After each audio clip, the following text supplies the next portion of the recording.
Hemshech Hayim Beis, Volume 1. We're at the beginning of discourse number 45, Sheftim, Tafresh Ayin Gimel, 100 years ago. And let me sum up the discussion we were at. We're in the middle of a fascinating discussion on Torah and souls and Neshamas, which itself is in context of the general theme of Ayin Beis, which is the interface. So as he's been explaining that the interface consists of two key powerful forces, two energies. One that represents the divine in existence, and one that relates to existence. What is called the transcendent Ir HaBligvul, infinite energy, and there's the immanent finite energy. The difference is explained. We look into our own flesh. You behold God mipsariach zalakah, that we have our faculties. Our faculties, each energy fits into its particular, tailored to its faculty. The power of vision in the eye, the power of hearing in the ears, power of intelligence in the brain, etc. And then we have the power of desire, Ratzon. Ratzon is an all-encompassing factor that affects all parts of the being, and it's not localized.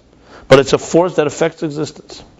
The same thing is the way God created existence. There's the Ratzon Hashem, which is God's desire.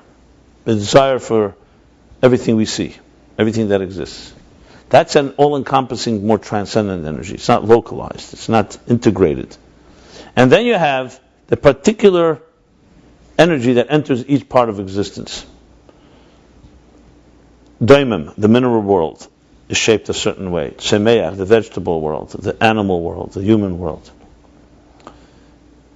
Another way of putting it, as we discussed, is God created the world. Bereshis bara Elokim, created heaven and earth. It encompasses everything. As Rashi and the commentaries all explain, that in the beginning everything was created like in a nucleus, like a seed. And then in each day it emerged. So it was a klal that came to a prat. And then, so Bereshis nami maimerhu. Bereshis is also one of the 10 utterances when we say 10. But Bereshis, you would have only a world that would be the overall. I want this building. I want this universe. But what do you want in the universe? Vayomer Elokim yehi ar. Let there be light. Let there be a heaven. Let there be vegetation. Heaven meaning splitting the upper waters from the lower waters. Let there be vegetation.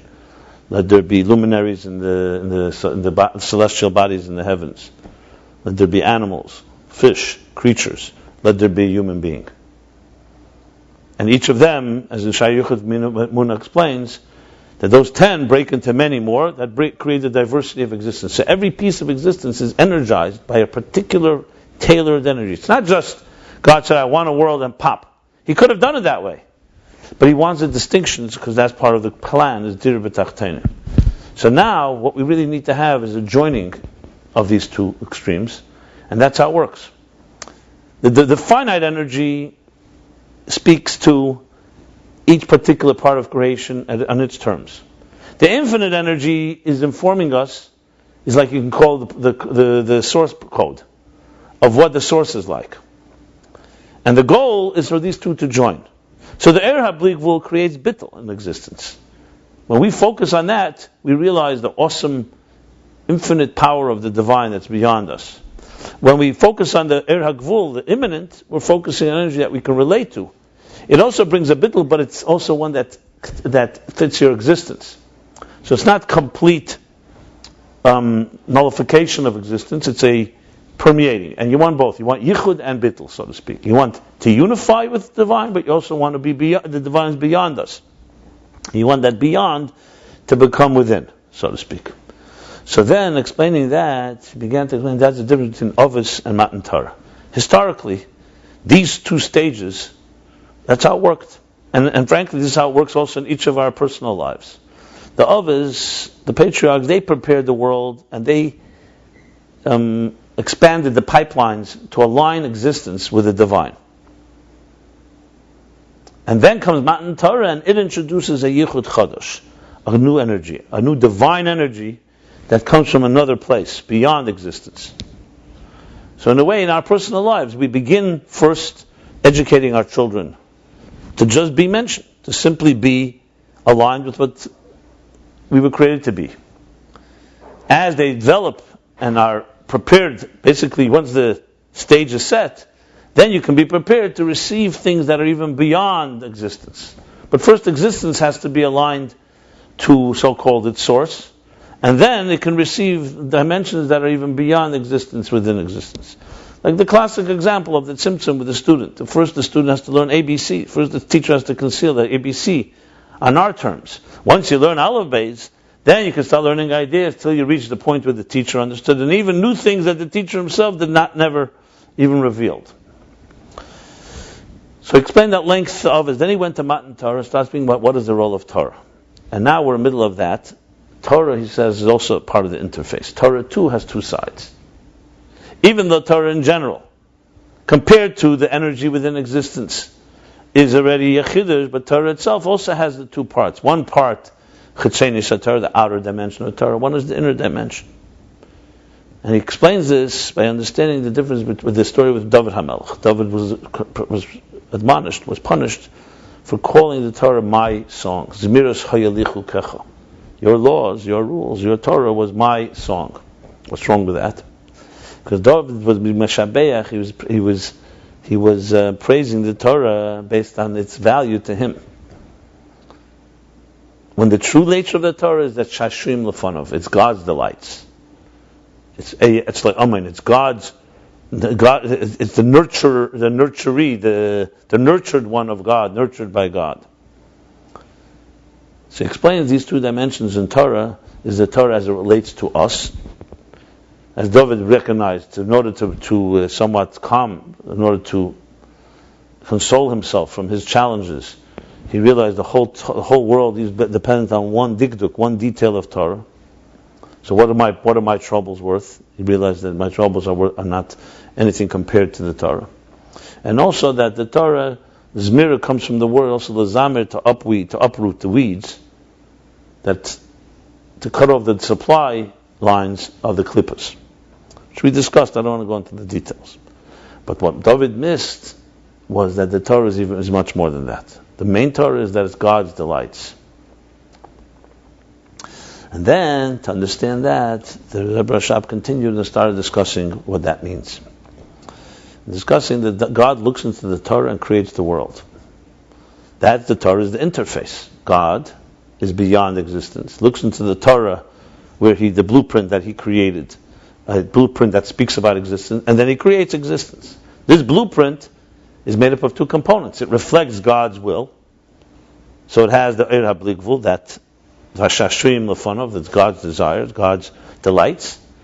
Etzloi, his personal, intimate delight, Torah. But then this Torah, as it relates, it's also the blueprint which creates. So it's facing both directions. Torah is God's expression, but it's also a blueprint for existence. So it's a perfect interface. As I just said, there's the outer and the inner Torah. The inner Torah reflects more the divine aspect in it. The outer Torah reflects more how the Torah creates. So he's explaining that also in the way we learn Torah, there's two steps. Initially, we begin learning Torah in order to awaken our soul. Soul is concealed in existence. Neshama, even though it's divine, comes down and gets concealed in this world. So he wrote the Zohar, the three bonds, the three tlas kishon, the three bonds, three knots. Israel, the souls, Raisa, Torah, and God. So the simple interpretation of this means that the souls need Torah. The Torah helps them connect to what God wants. So it awakens their neshama. So it's just for them. And that leads, he said, to another stage of learning Torah Lishma. Not for our benefit, not even to quench our thirst for spirituality that's awakened through davening, but it is it's Lishma L'Shem HaTorah, to bring godliness into the Torah. So that's the second level, the second kesha, that we bind Torah to God.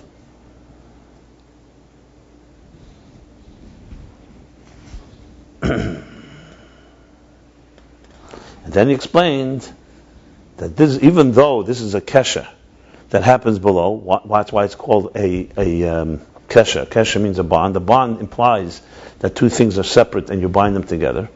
Because both the souls, as they come down below, are separate and feel themselves separate from the source. So through Torah, they bind themselves. Torah also, as it comes down below, is only like the leaves, nevles, of wisdom of above. And through the souls studying Torah below, they bind Chochmah of Torah to that which is beyond wisdom. Nevertheless, by coming down below, this is kashrus, achieves something deeper and greater than the way the souls in the Torah were in their source. Achieves something far greater. What does it achieve? It achieves, as it brings Shchera Niva Nava, that the darkness below brings a beauty that they cannot have achieved above. It's the kaloyin, the word kala, the thirst and the aspiration that can only come when the soul comes down below. And he explained how this both connects the soul in a deeper way and reaches the etzem, the source, because the soul above is connected to its source, but it doesn't have necessarily the connection to the etzem in quite that way. Same thing compared to Torah, that's the souls.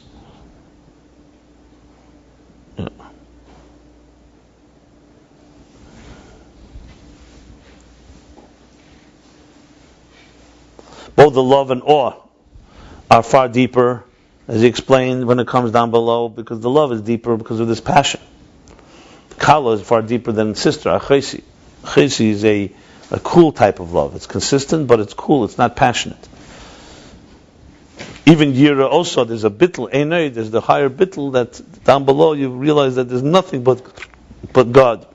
As opposed to the bittul of Eir, which only senses that it is nullified in the presence of the divine. And same thing the souls compared to Torah. In its root, the souls are rooted in the letters of Torah. Down below they access the aura of Torah, the energy of wisdom of Torah. And even higher than the wisdom because it comes with a yearning and a kala type of approach. And the same thing with Torah. The Torah above is rooted in the letters, either written or engraved letters. And down below, you reach the etzem. Down below, the etzem of Elokus is revealed in the Torah. That's not revealed up above.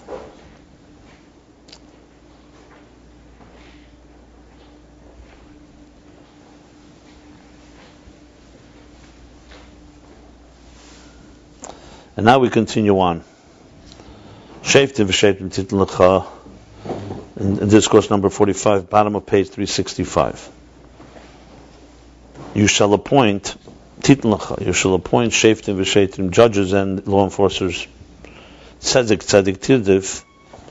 You shall pursue tzedek, double tzedek, justice, kindness.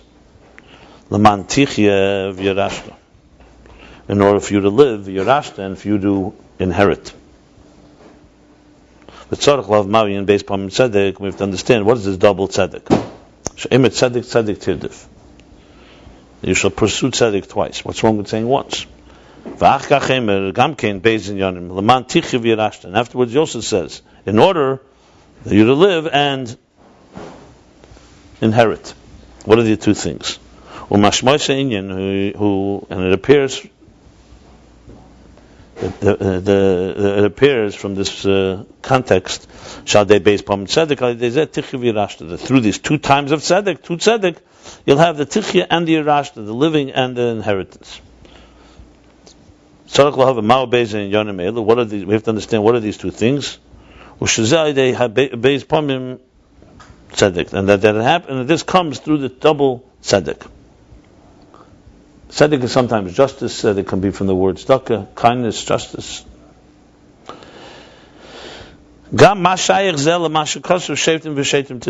And also, what is the connection between this and what it says earlier, that you shall appoint judges and law enforcers? Seemingly two separate things. To understand all this, we have to preface what we've learned earlier. We preface what we learned earlier, what was discussed earlier, Be'inyan Maimar Azer Tlas Kishin. Remember, the whole thing was the explanation of the Zohar, Tlas Kishin, the three bonds. This Kashrus Shaykh B'Shnei Dvarim Nivdalim. Hiskashus, binding something, is possible by two separate things. The bedavar echad k'may eira moyer, by one thing, like a light and like a source, a luminary, and its light, oyer, the light, and moyer, its source, the source of the luminary, she'er eina muhus acher mahamoyer, where the energy, the light, is not a separate personality, a separate entity from the source. Eina shaykhin hiskashus. It's not possible to say the word hiskashus. You're binding; they're bound together. Kim dveikus. There you say dveikus. Dveikus means two things that are like one and united. Dveikus dovuk. I mean, dovuk means to cleave, to be cleaved. That's what you say there. That's dveikus. It's a constant connection. Hiskashus implies two separate things that you bind together. It's like making a knot, tying two things together. You wouldn't say light and its source are tied together. You don't tie them together. They are together. They're dovuk. They're constantly connected. Only with two separate things, that's where you can say hiskashus. And what was explained? How does that work with neshamas and Torah? Hainu. This means b'neshamas Yisrael v'Torah. They're both in the souls of Israel and Torah.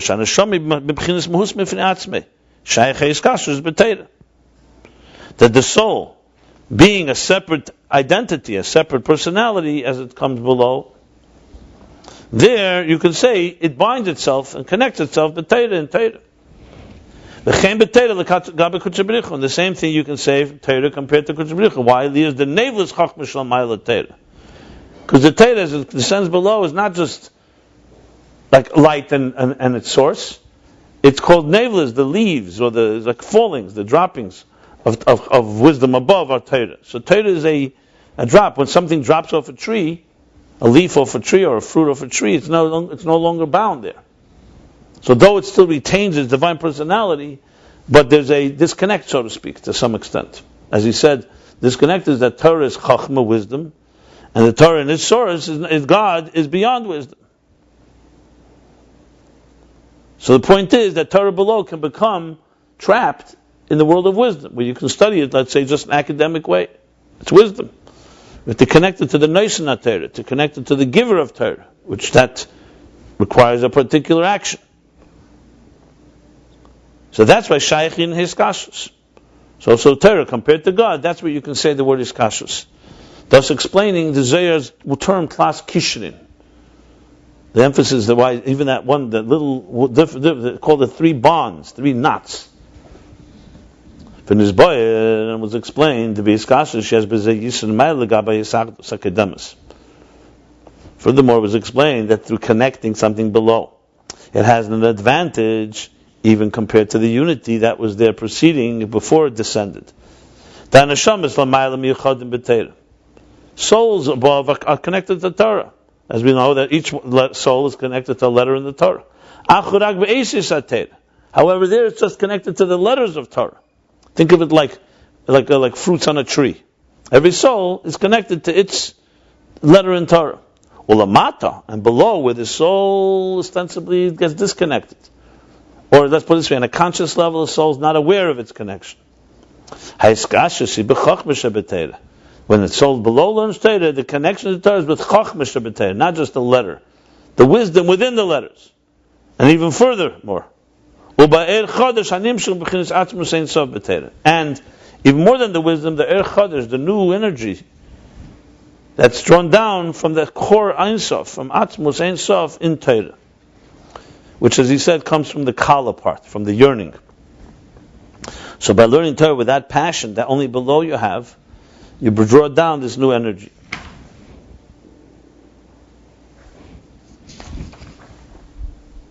Yeah. Well, but Derech Klal, he says in the parentheses, who inyan beze fani his kashas in Shamas Yisrael b'Torah. And in general, these are the two types of bonding of souls in Torah. Now, what does this parenthesis mean? It can mean a few things.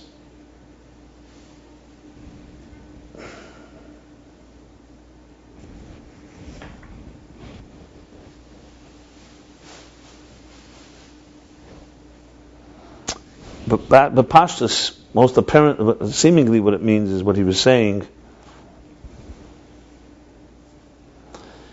in the previous chapter. You see, it says that when the soul's connected to Torah, there's kiloyin ba'atzmus ein sof.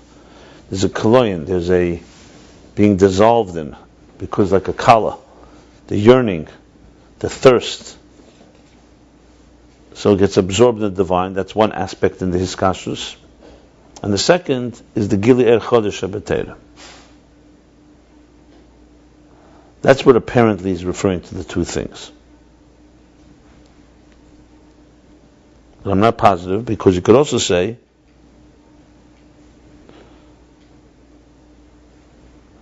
at the end of the last chapter, he said, through the Iskashas, the souls in Torah, but Beis HaYifanim Hanal.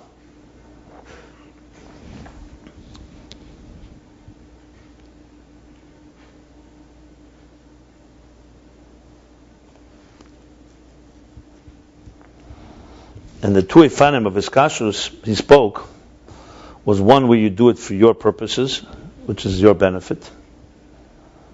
What he called in the beginning of chapter 176, Mikora. Ki Ovid ina shadaita denavsha Ovid. A person begins by doing it for his own purpose, which is to connect his soul to Torah. I would say that's definitely more pshat. And the second is Shema Torah, L'shma, in order to draw down the energy in Torah. But we discussed that these two things relate to the two elements also of Kiloyin, which is more like davening. The thirst that's created, the hunger, the passion.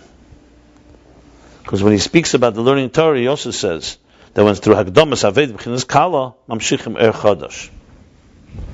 So I would say that these two things are connected to these two things. In other words, we're learning Torah in order to connect to the divine. We are asleep. We're spiritually asleep. Like he spoke right in the morning when you wake up. Our divine faculties, the faculties of the divine soul are numb or dormant, however you want to call it. And Torah awakens it, warms them up. It's like a warm-up. It's like it ignites them, so to speak. Then comes a davening which creates a passionate yearning. And then comes the Torah that integrates it and returns it back into Shuv, internalizes it, quenches the thirst and internalizes it. So it appears to me that these two things, number one, there's the two elements of learning Torah. The simple thing, you learn Torah in order to awaken your soul. So it's for your purposes. It's not for the Torah, it's for you. It's for your nefesh. To bring godliness into the world. So that's Iskashus too.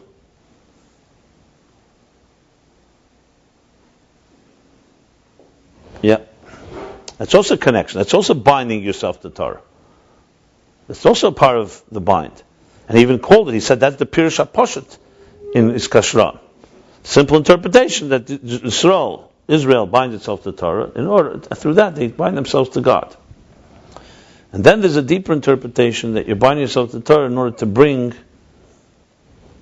the godliness into Torah. And that brings the Er Chadash, which seemingly is connected to the Kalayan part, the Kala part. Even though in the Kala part you could also say there's the element of quenching your thirst, which is also for your purposes. But then there's a dimension that you're bringing the Torah down, the godliness into the Torah. But isn't God already invested in the Torah without our avoda? I mean,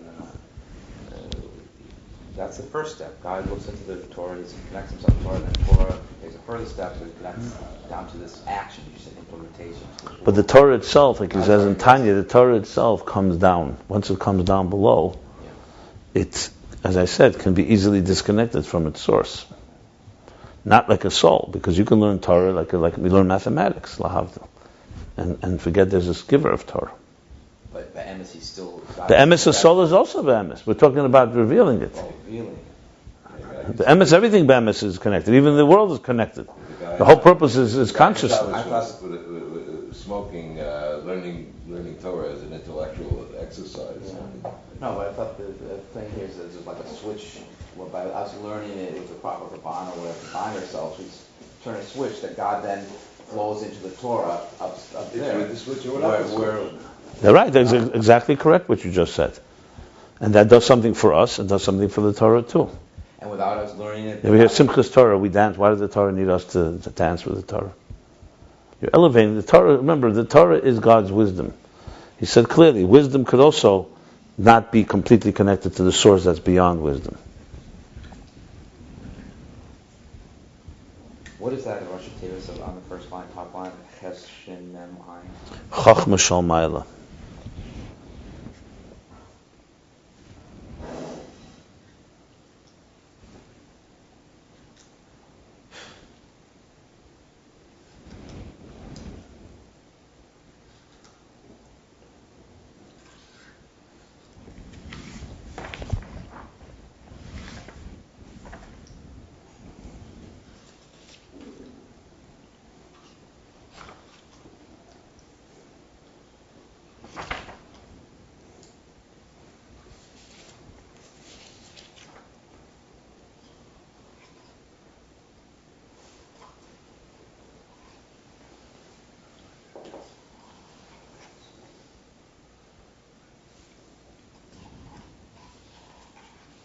Does that imply that if nobody would, God forbid, if nobody would learn Torah, if there was nobody in this physical world learning Torah, that even though God created the Torah already, there would God would not be fully invested in the Torah because He's lacking the element of us learning it. That would affect His relationship, His unique relationship with Torah itself, on His terms. Torah is a blueprint. Torah does not have legs and arms to implement anything. So without people to implement, the Torah remains just a book. The people that study and follow the Torah bring it alive, and through that keep this world going. So what would the Torah be? It would just be a book. It would be like so. No, because you could, according to that analogy, you could have an architect that writes up a blueprint and spends his whole time into this unbelievable design of this blueprint with nobody to ever utilize that and actually build the building. But it's his architect with his blueprint. He's involved with his blueprint. That's correct. That's what the Torah begins as. It's God's delights, and it's God's personal, so-called child, nurtured by God. And then there's a purpose, Dira B'Tachtena. You need to build the building. Not just build the building, we're talking about now repair the building or elevate it. The building God builds. But then it says that Israel comes and through learning Torah and fulfilling it, they kaima alma. They elevate and fulfill the purpose of existence. That's even more important. God gives us the machine. Then He gives us a blueprint. Then comes the main work, is making sure the machine is now elevated to live according to this blueprint. And that achieves things. Of course, that fulfills the purpose of existence. We're not talking about small matter here. It achieves down here, but as far as involved, does it also affect God's involvement? I just said 5 times, yes. He just keeps saying, the whole point is this. The whole mimer about this. This is just summing up that mimer. That yes, that down below, even though it gets ostensibly disconnected, but when you reconnect it, you achieve a chiddush that does not exist above. The souls are connected to the letters, not to the wisdom. The Torah is itself only wisdom, and then it gets connected to the source of the etzem.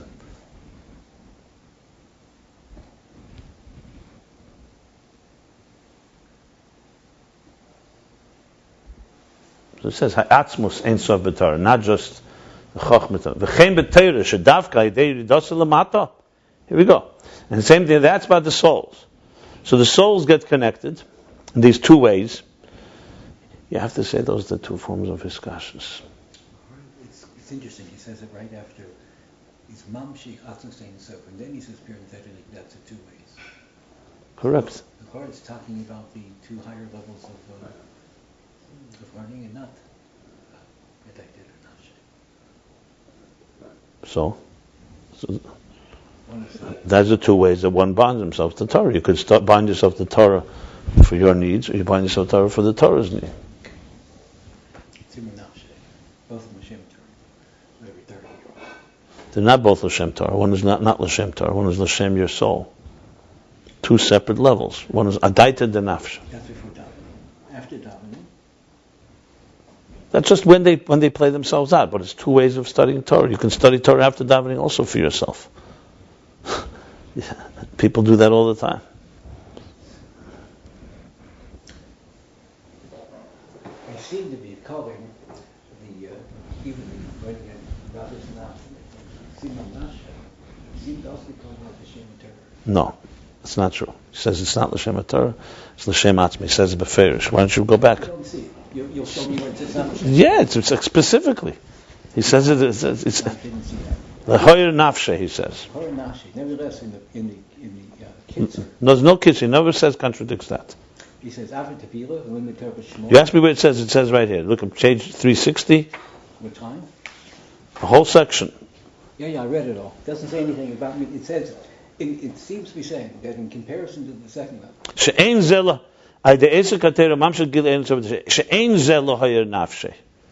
It's not to radiate his soul. Yeah, in comparison to What's that? Ki ima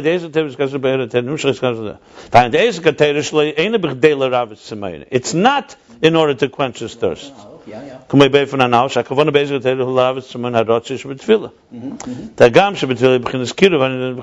Right.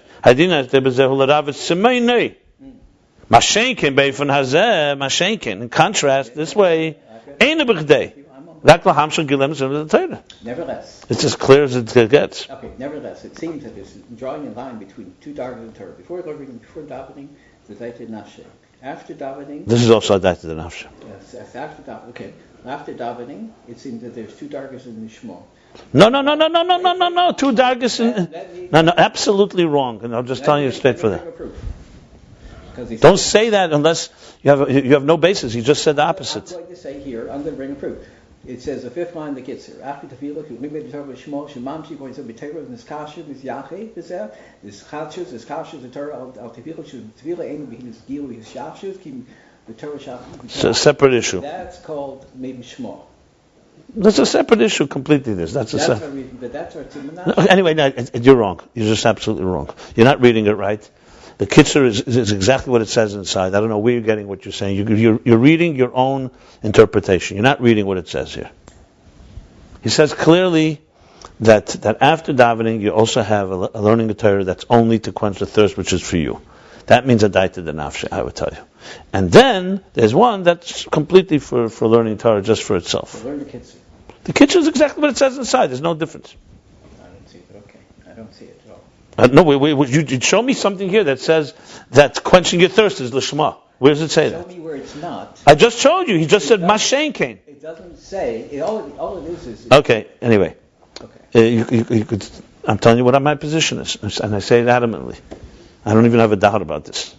I understand, but it seems to me it's like in contrast that you could say that within the Shmo. You're making your own words. Why don't you just say it's two levels of? Why not just say it's two levels for your personal gain? Why can't you say that? Much easier to say that. Let me answer why. So L'Shem Torah, it says before that L'Shem Torah is where Mamshik or the Torah. Why one is to be Ir Nafshe, but the second way is to be Mamshik or the Torah. Now that happens to be, that's very good. It's, in comparison to the second level, that's only to quench his thirst. I don't know. Right now, you lost me completely. I asked you one simple question. Why can't you just say there's two elements of how you can learn for your own purpose? One is that's what it says here. That's what Pastor says. I don't see that's Mahavik. I disagree with the way they learn Pshat. You can disagree. Gesundheit. Yeah. Okay. Don't usually. I'm not convinced. Mostly because of the Kitzur. I would agree with you 100% except for the Kitzur. The Kitzur puts them both together. With all due respect, the Kitzur doesn't say anything different than it says inside. What you're doing is you're going with a preconceived notion. You didn't understand. For you, it's hard to change back channels. That he's going back to the Shalei L'Shema. That's what you're having difficulty doing. Because once he said that, he spoke, that once you stuck in your head that learning Torah after davening is L'Shema, you think that that's it. There's no way of saying that it's not. And he's saying that, he's not saying that. He's actually saying that there is that element. He says it clearly. It's almost impossible to learn otherwise. I don't even see how one can. All right. What to Mashenkin? He's saying it's not to quench your thirst, but to bring godliness into Torah. Yeah. That's a but. A very clear difference. One is L'Shema, one is not. In his own overview, how he approaches it, He says after Tefillah, he says there's going to... I told you you're stuck in that, so you're unable to change channels. That's what you're saying. Possibly. But I just asked you a question. What is the contrast between quenching your thirst? So I told you, one is lishma, one is not. I'm working on that. Okay, after that... So you have still a question, according to your approach. My approach explains it. You're still working on the question, because you'll see, when you answer that question, you'll come to this conclusion. I have to answer the question also.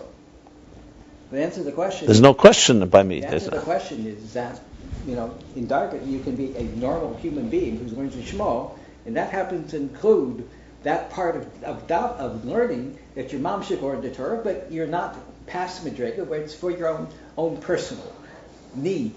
But that's so-called Shem Torah. Your mom should learn the Torah. Your mom should...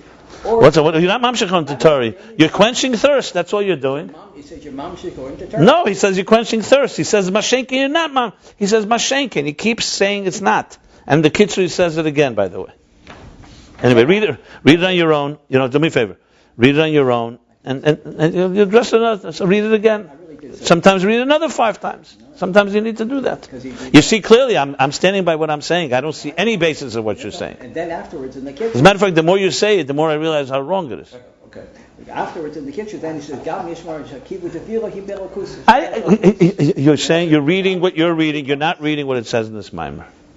I have to tell you. That's what my sense is. Could be. But still have... I'm going I told you, read it again. I've read my Marim sometimes 30 times. Okay, I've read this a couple times. Okay, so enough, fine. So then don't read it again. What should I tell you? I'm giving you my suggestion. Okay. You read the Kitzur? Why don't you read the first 2 top lines of the Kitzur? That you forgot. No, I didn't forget. That's a tremendous darga in the Shema that not everybody has. This is your own words. A tremendous darga Shema that not everybody has. He doesn't say such a thing. This is your own theory. No, he doesn't say such a thing. He says, just read that. That's like our Rashbi. Not to quench your thirst. Who cares? But he says it's not to quench your thirst, which means it's about your thirst. It's to draw down God to this world, not about you. You could say there's 2 levels in about you. You could say one level is to awaken, like you said, in the morning. And another level is to quench your thirst, but it's also about you. I don't know what the problem is. Then he should say, in the Kitzur, he should put... He says exactly that in the Kitzur. The Shema after that part. After he mentions that. Okay, look, we're not going to go in circles here. Read it again. You don't want to read it again? Don't read it again. 60 more times. So don't read it. I told you. Can I tell you? Again 60 more times. I have no problem reading it. I'm just telling my suggestion. That's all I'm saying. Okay. I'm going to think about it. Why don't you just say this? If a person who doesn't learn Torah all day altogether, and then he goes to learn Torah for his own needs, to awaken God, that's also the Shema. Compared to taking care of your own needs all day, learning Torah, even for your own needs, is already the Shema. But that's not called the Shema, what he calls here. Everything's relevant. You could say a person who's all day busy with himself, doesn't learn Torah all day. Then another guy learns Torah only for one reason, for selfish purposes, to bring godliness into him.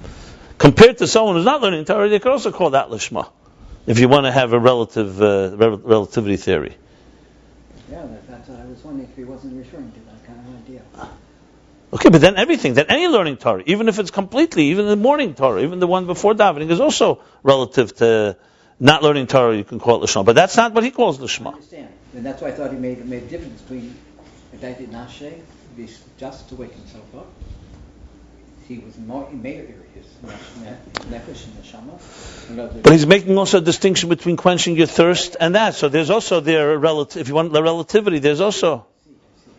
So he's making that distinction too. I was wondering in the world, how do you, We're not saying that the learning Torah after davening that quenches your thirst is necessarily the same learning Torah in the morning that ignites you. But they both have one similarity, that there is something about you that is serving. So that's the bottom line. That's the key here. Remember, you have to stick to the theme. The theme he began, the whole chapter begins, there's 2 ways to learn Torah. Torah for yourself, another for bringing godliness into the Torah. As soon as you say, my thirst, you're already going back to yourself. Good, it's a higher level self. Fine, one is just to ignite in the morning, as he says.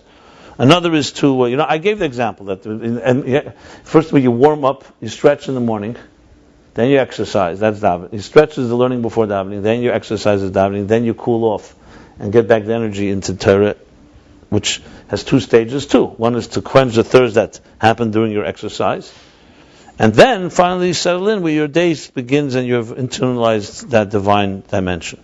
I did speak about 4 levels. So relatively speaking, you want it relative? The word relative is fine.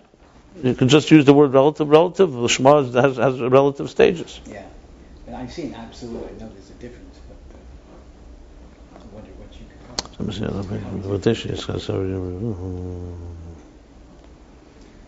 Because there's no word for Shema from where he starts talking about Ufana days all the way to the end of the thing here. And so it's hard to make that distinguish, and then that's where it's got to be. It doesn't say with Shema. This whole area here, this is Shema, that's not Shema. He's just contrasting the 2 levels of Shema. Then when he comes back and he puts them together in the Kitzur, that's why he left me with my conclusion. That's why I drew the conclusion. They might be talking about a relative issue, not an absolute issue. Well, now you see you were mistaken. Why Hashem was mistaken? I'm asking Ari Jacobson, telling you what I think. So, I'm mistaken? Look. I'll certainly be moda. You could say, one second. I don't think he's mistaken entirely, because I told you there is a flow. The flow goes like this. There's 2 ways of learning Torah. Mikara,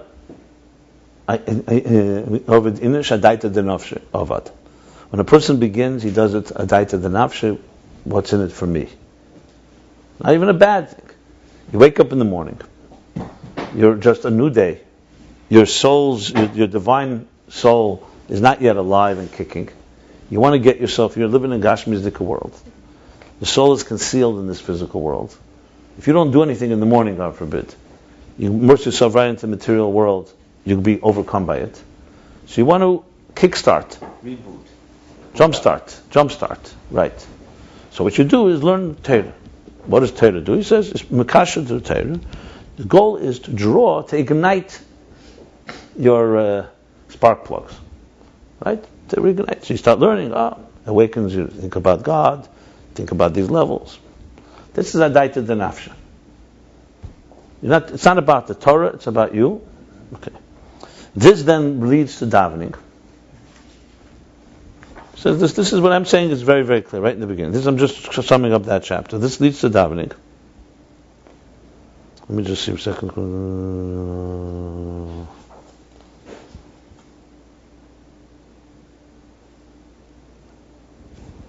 Yeah, there goes the whole thing. Then he says, this leads to davening.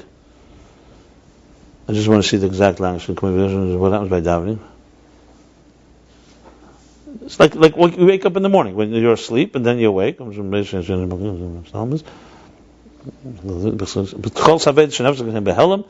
wake him up. Okay. This waking up has 2 things. It ignites and it also weakens the nefesh habamis, and it's called bondage to it's being held hostage with this world. And then comes davening.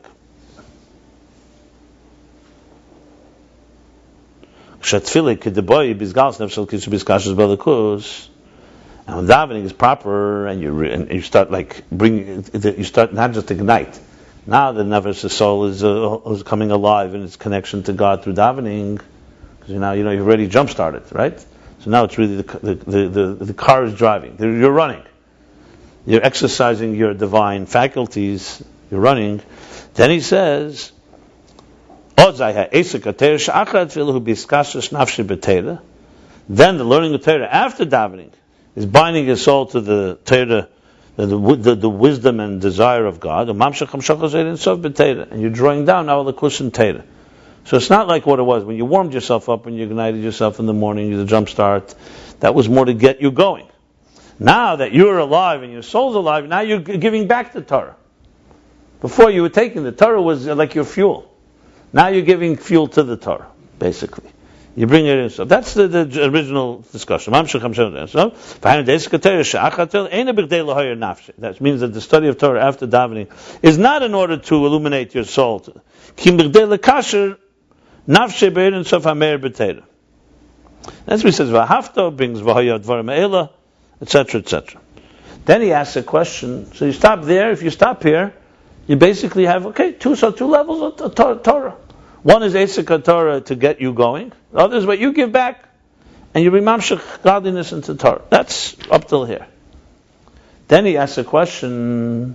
So what's now the connect? What's the chidush of Torah over davening? The Torah after. Seemingly, it's two levels: Torah before and the tefillah. What do you need another Torah for? So he gives two answers. One answer is that the tefillah is ratzeh. It's a state of yearning. It's not integrated. It's not settled. It's like the running. It's exercise. And Torah brings it into pnimius. That's his first answer. So yes, tefillah does bring you closer, but it does not draw it into you. And Torah draws it into you. Shasrus benafshe. Now right here you could ask a question. So in other words, he's getting back that it has to be about me, because he's integrating it. That's not necessarily what he's saying. He's saying that tefillah is, you've gone now and you're reaching to God, and you're going upward. But you need it to be integrated. Integrated doesn't mean you're doing it for you. It just means it needs to be internalized. He doesn't really qualify. He just says that's what he says. So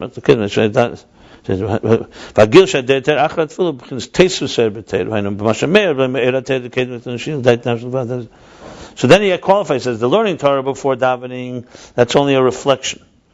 And after davening is atzmi. So basically,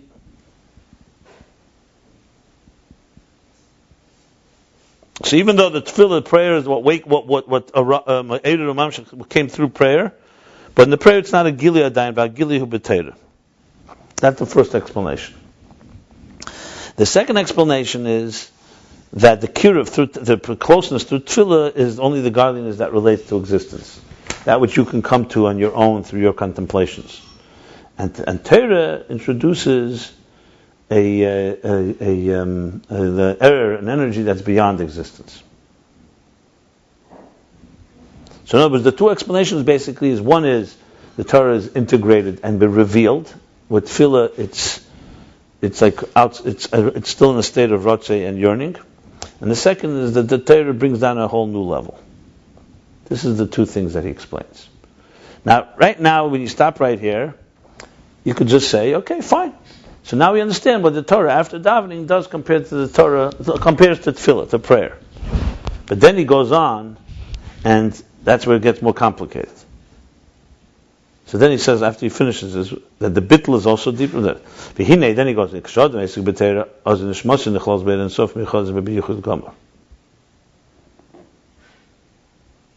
a person studies Torah, he says the soul gets united completely. Okay.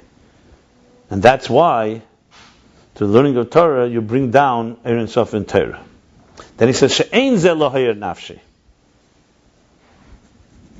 And now he's qualifying. This bringing down godliness into the Torah is not in order to do something for you, to irradiate you, to illuminate you. Rather, it's in order that the Torah should be brought into the alakus, godliness should be brought into the Torah. And then he starts saying, so it means the Torah is not in order to quench the thirst, like in the first way. Which apparently means, in other words, that these two ways that he just described, that the Torah does after davening, also has two elements. One is to quench the thirst. And the other is not to quench the thirst, but it's to draw down godliness into Torah. And this is clearly speaking now the Torah after davening. That's where he was saying, so apparently now he's talking in Lishma. But he makes it clear he's not Lishma. That's what I'm saying. He's clearly saying he's going to back to what's your nefesh. I agree. It's a higher level of because it's coming after davening. So for sure you're on a higher level. There's no question about that. Before davening, you don't even have your nefesh l'kis awake. Now you have it awake. Now you have it really running. So this too, but he still says that there's an element that is quenching your thirst.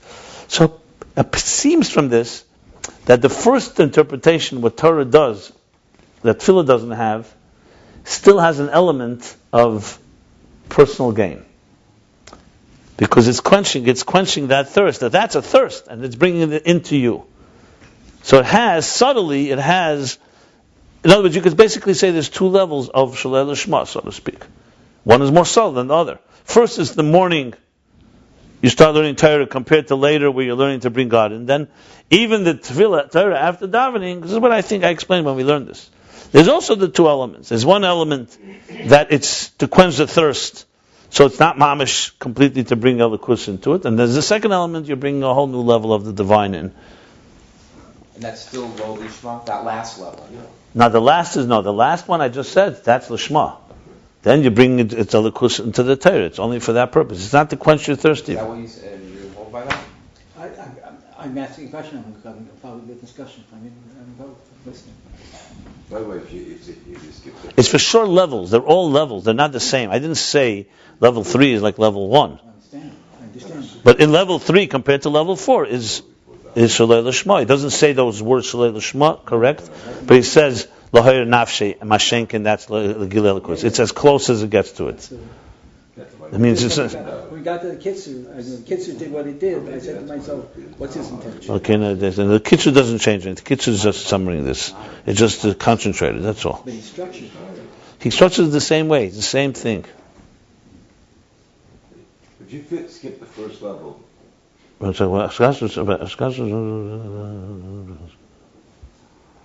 satisfied with this? Did you have Yeshuva Das? Yeshuva does it a bit.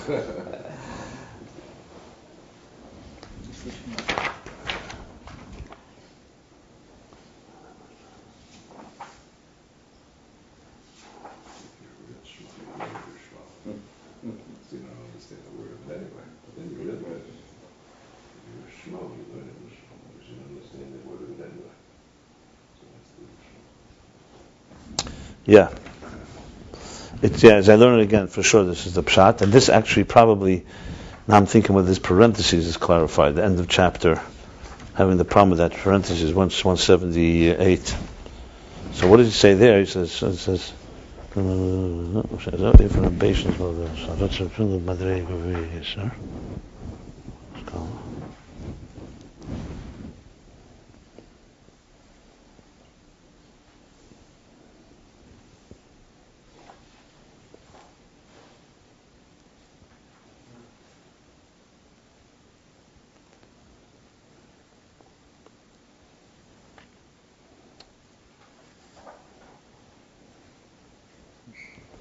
yeah, I think this parenthesis, Eifan HaBeis, he doesn't mean the Eifan HaBeis in the Chiddush of Torah and Tefillah. I think Eifan HaBeis he means here in the first level, that Tefillah, it's not Eifan HaBeis.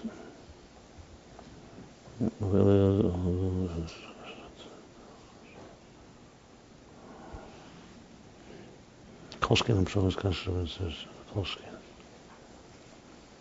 Show the discussions.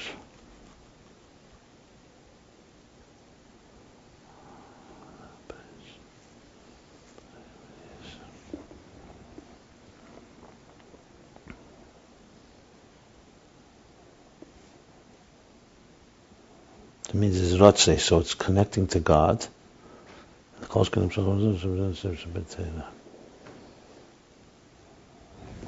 Okay. We wanted to say something? That's that. If you skip the first level, the warm-ups, you believe it that as well, but It doesn't say. It doesn't say. I mean, I would think that if you skip the first level, you're going to have to go through the first level later. How could you skip it?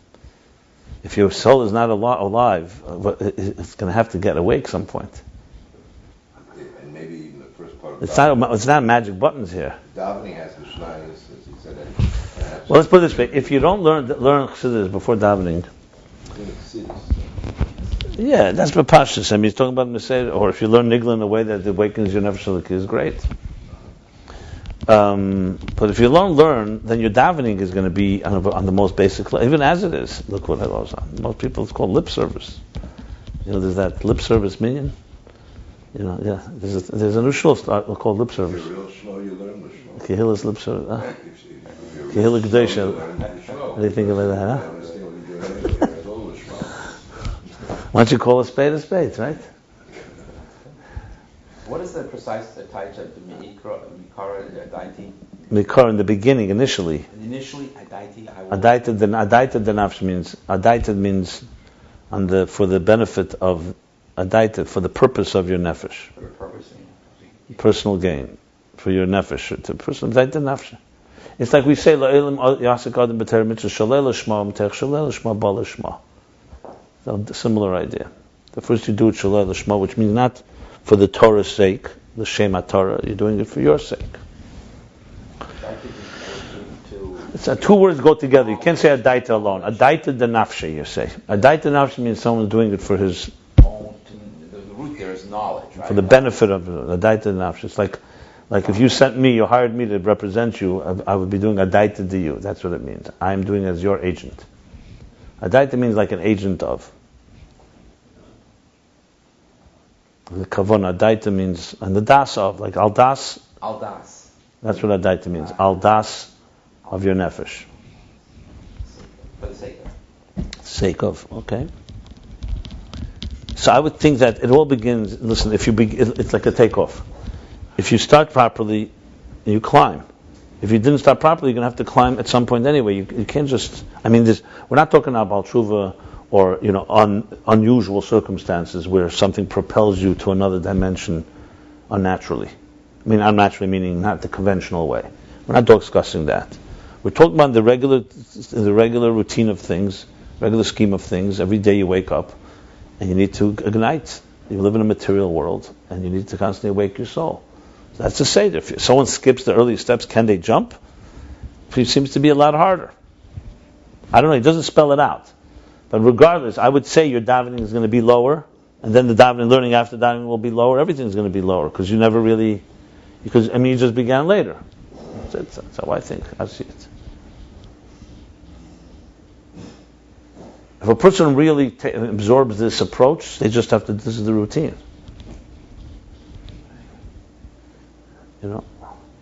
I think exercise is a perfect example. Let's say you didn't warm up, and then you exercised. First of all, you can get hurt. Secondly, your exercise may not be as effective.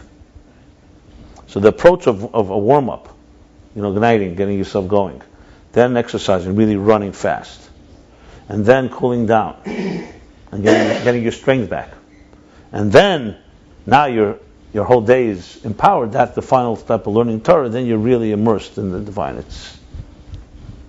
It's almost like getting yourself lined up to the divine in the Torah requires you to first do a few things that take care of your own needs.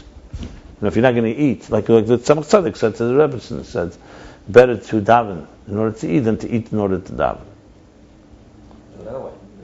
I'm sorry, better to write. To eat in order to daven than to daven in order to eat. So the eating is necessary because at least you took care of your bodily needs, so now it's not going to be in the way. If you're davening and you're still hungry, it's going to come back and haunt you and say, in the middle of davening, I can't think properly. And what about the landing? As we just saw in San Francisco, landing is also very dangerous. It's not just the takeoff of a plane. The landing can cause that. So what is the... For some reason, I'm not so concerned because you need to have a good takeoff to have a problem with a landing. Yeah, most of us have having problems taking off, but I agree with... If you don't have a takeoff, you don't have to... It's like the guy says, I'm worried, I worry all the time. I'm worried about being fired. I wasn't even hired yet.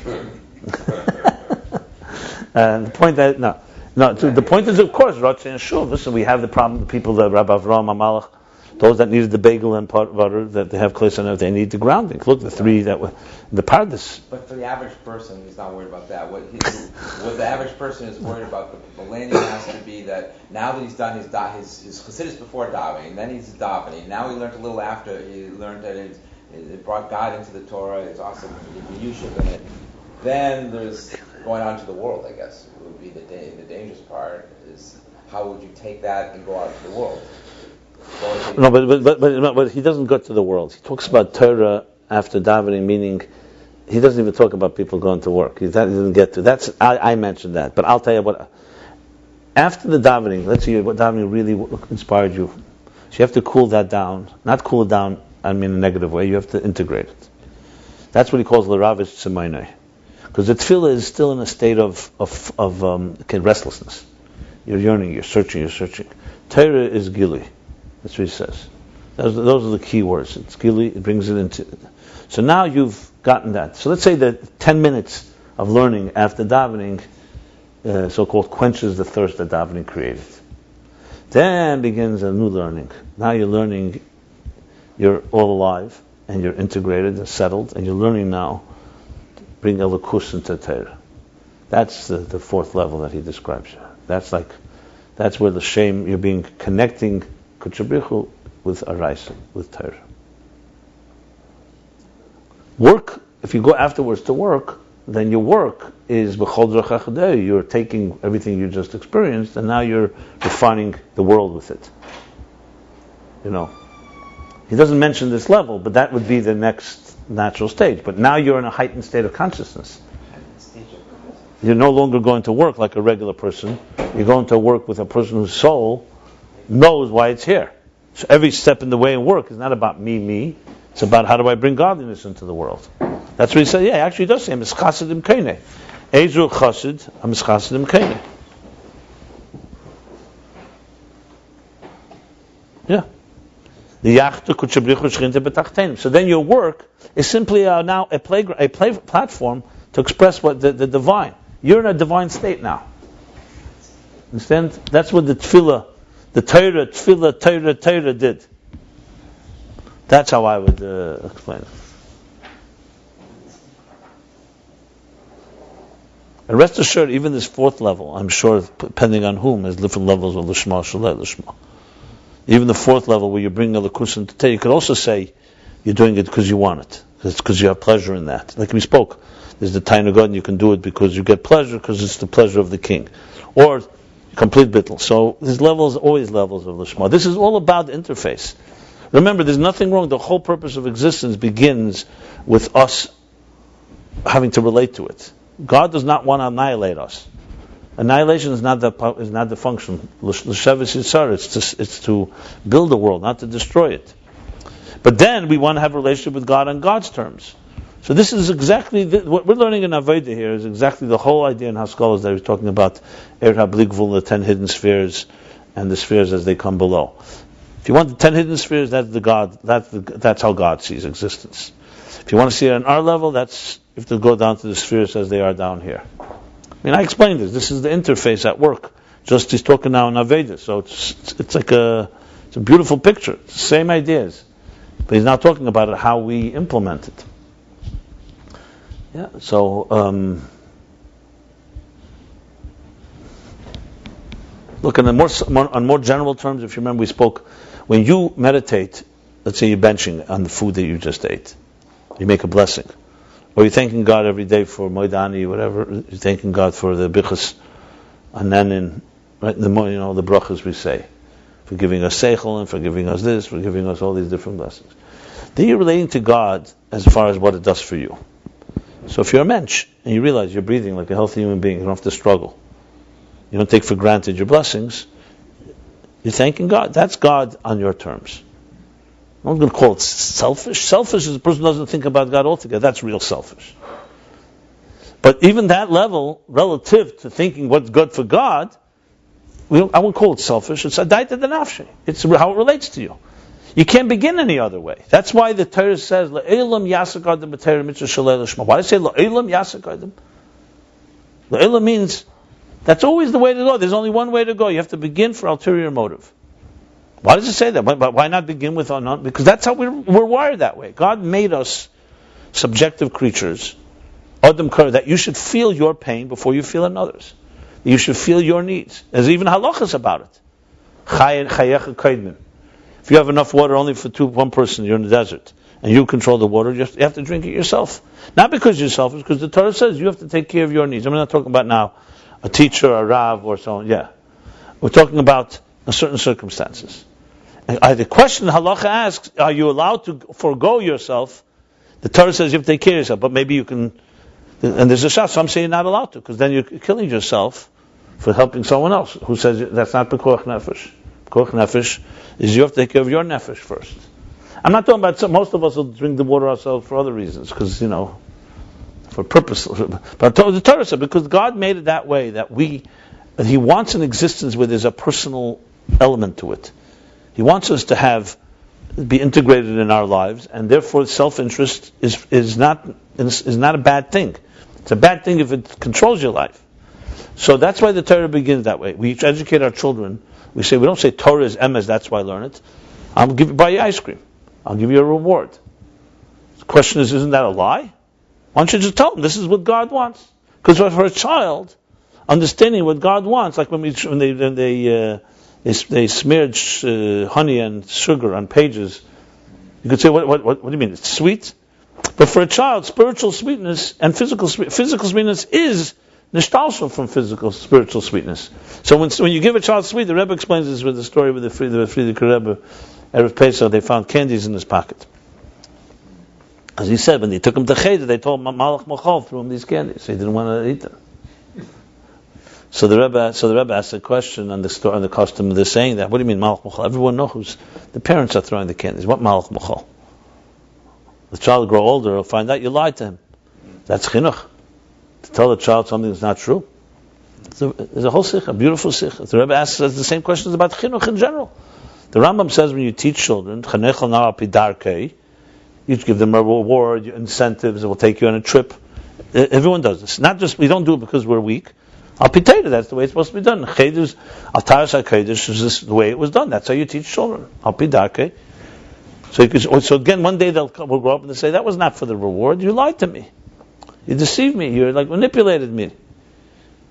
And the Rebbe's answer is both profound and is the whole foundation of the whole purpose of existence. When you educate a student and you give a mashal, you explain something to the student with an example. And that example helps them understand it, and then they come to understand it without the example. They don't need the example. So they'll say the same thing. You manipulated me through the example. You're not going to say that. You say, at that stage, had I tried to explain to you the idea itself, you wouldn't have gotten it. The mashal was a handle. God blessed us that a mashal is a lavush for the nimshal. It's a garment for the nimshal, a keli. So I used the keli because I couldn't give you the eir itself. So I gave it to you. That's not manipulation, that's a blessing. It's the same thing. Why did God create candies in this world? Why is there sweetness physical? Why are there awards and so on? Because it's a manifestation of spiritual reward. For a child, yet he cannot understand the nimshal, so you give it to him through sugar and through honey. Malach Michal is throwing the candies. But the way Malach Michal works, the shliach is the parents. So it's Malach Michal using their arms. It's a whole sikha about it. Basically, in other words, so the Shlei the Teich Shel, that's why the Rebbe says, Teich Shel Lishma Bolishma. Not just from ulterior motive, you come to Teich. The Pnimis of Shlei Lishma is really Lishma. Except you don't know that yet, because you are still a child, so you need an incentive. The truth is, you want to do it, but your Yetzer Hara doesn't let you, like the Rambam Pascha. So you have to give something to Yetzer Hara to make it to placate it. But the truth is, what's really going on is, I'll give you the story that Baal Shem Tov captures it. This is a very fundamental point. The Baal Shem Tov's famous example why Chassidim drink mashke. I always use it in broader terms why Jews talk about food all the time. I always ask, what's a knee-jerk reaction? Holiday, food, Shavuos, blintzes, Chanukah, latkes, Purim, Hamantashen, kreplach, whatever it is, kishke, knedlach, kugels. For some reason, everything that begins with a K, And Pesach has its own menus. And even Yom Kippur we're obsessed with not eating. And then Yom Kippur we eat double. Eating, right? I always ask this, everyone laughs. I said, what's so spiritual about eating all the time? The joke. They wanted to kill us, we were saved, let's eat. So what's this? So the Baal Shem Tov's answer, the Baal Shem Tov's mashal for mashke is unbelievable mashal. I use it so often, it's excellent. It just captures about the king who's aging and ailing, and when he wants his son to inherit the throne, but his son grew up and spoiled in the palace, wants him to earn his way, so he sends him to a distant land. He says, I'll send you to a distant land where no one knows you. You won't have all the ministers catering to you. And you have to earn your way. You'll learn to be sensitive. You'll learn to be wise. Of course, the king is pained by having to send his child away, so he says, I'll send you a letter several times a year to remind you. And they cry, they hug, and they kiss, and the child goes off. And as the king predicted, yes, after a little while the child forgets. He gets accustomed to the ways of the land. So he sends him a letter several times a year to remind him, because when the son gets the letter, he remembers where he came from and where he's going, what he's being groomed to become. he wants to celebrate. The problem is, how's he going to celebrate? He's living here, no one's going to understand why he's celebrating.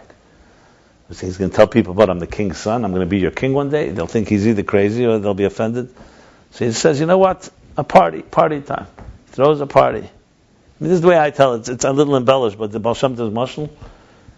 Free cocktails on me, meal, a whole festive meal. So the whole town doesn't ask questions. They're dancing and celebrating because they got a free meal. And meanwhile, he's celebrating with them. He knows for the letter that he received from the king. That's the mashal of the Baal Shem Tov. So he says the king is God. The neshama is the child. Sham in Gan Eden doesn't earn its way. It's basking in the waters, in natural waters, the spiritual environment. Of course, that's what it wants. God says, no, I want you to prove yourself. I want you to transform the world. So it sends it away, sends the neshama down to earth, and we're made to forget. The Malach comes, makes us forget the Torah we learned in our mother's womb. And to remind us, Hashem says, gives us mitzvahs. He gives us Yom Tovim. It's a letter coming from God. Problem is, comes a Yonta, the soul is now inside the body. The body's not interested in spiritual messages. So God says, you know what? Feed the body. Give it food, give it drink, let it sleep a little extra. Give it the whole... So the body is celebrating because it's getting all this good stuff. It doesn't ask questions. Meanwhile, the soul is celebrating with the body, but for the letter that came. So I always say the problem is most of us forgot about the letter and we only have the holiday. We only have the party. But that's the mashal. It's an excellent mashal. It's a mashal for Yaakov and Esav, why Yaakov had to dress up in the garments of Esav. I mean, you can explain 1,000 things with this. The point is, that's exactly the point I'm making here. The Shlei Lishma. You need to have the Torah on our terms because we live in this world. You tell somebody, forget about your body, forget about your needs. Just come and connect to God. You're rarely going to find someone that's capable to do that. Even those that are spiritual. And what are you supposed to do? Like the Rambam says, why Chacham were waiting for Mashiach? Because they wanted to have the peace of mind. Their bodies should not distract them. They could serve God. Because we the physical needs. You have to eat. You have to drink. There's some things you can't avoid. Not even getting into all the other needs that we, the real or imagined. But the point is, Chassidus teaches you want to use a person's needs and you want to use their personal interests toward Elokus. So you have to begin. That's our interface. Find ways to so-called masquerade, or find ways to. I don't want to say manipulate, but in a way it is. Find ways to convince this body it's also good for it. That's the bottom line. You tell people Shabbos is a day, but there's no chont, and no nothing else, and all you're going to do is learn Torah and daven. Most people will not be able to handle it. But you give them, the Shabbos, people look forward to the special meals, we dress up, it's like a whole thing. So the point is, it's like the Malach Machol thing. It's Elikus, but Elikus Melubish, manifest in garments that we can deal with. It's very similar to a student. You're giving Aleph Beis, you're giving him an example in handles. You're giving handles to be able to hold on to it. That's what it comes down to. As we grow and elevate, like the Rambam explains in Hilchos Tshuva, Shalei Lishma, you start growing to higher levels. Okay, now there's value in it for its own sake.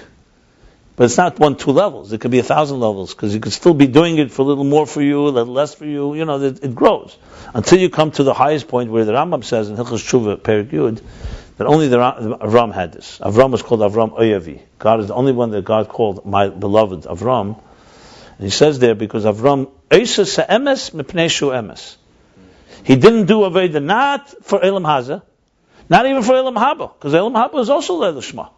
I'm going to get spiritual rewards, eternal life.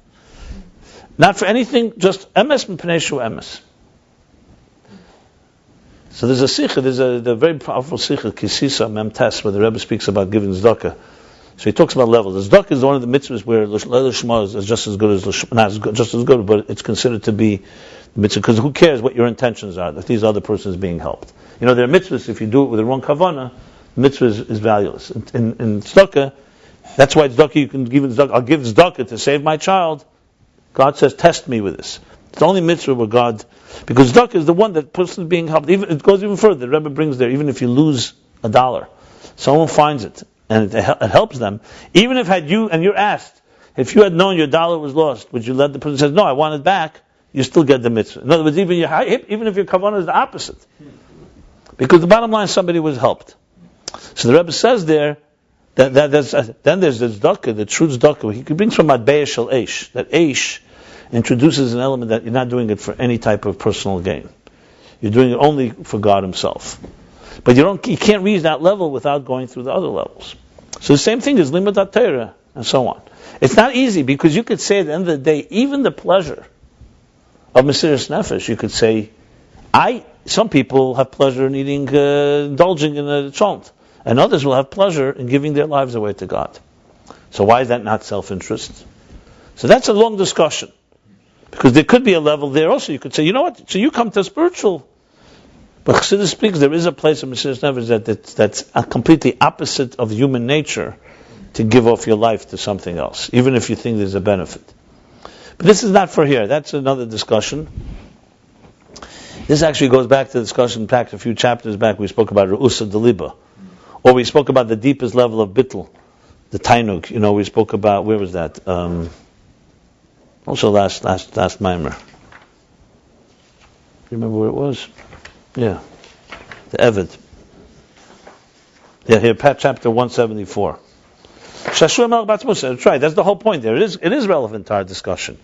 Where you do it completely, he goes through a lot of levels in chapter 174 of Shalei Lishma till he gets to a point where you do it completely. You could do mitzvahs. It's exactly the same idea, by the way. Chapter 174, now that I realize, is in mitzvahs the same idea that he speaks here in chapter 176 in Torah. There he speaks of mitzvahs, why you do mitzvahs. So begins, the reason is Kavanas mitzvah in order to bring Hamshach of Elokus into you and into the world. Then he speaks a higher level, is in order to fulfill God's will. That you have pleasure when God's will is fulfilled, when you fulfill God's will, that you have the merit. Then he goes deeper, that not even if someone else fulfilled God's will and you didn't have the merit, you also have pleasure, because it's not about you. Because there you could also say it's about me.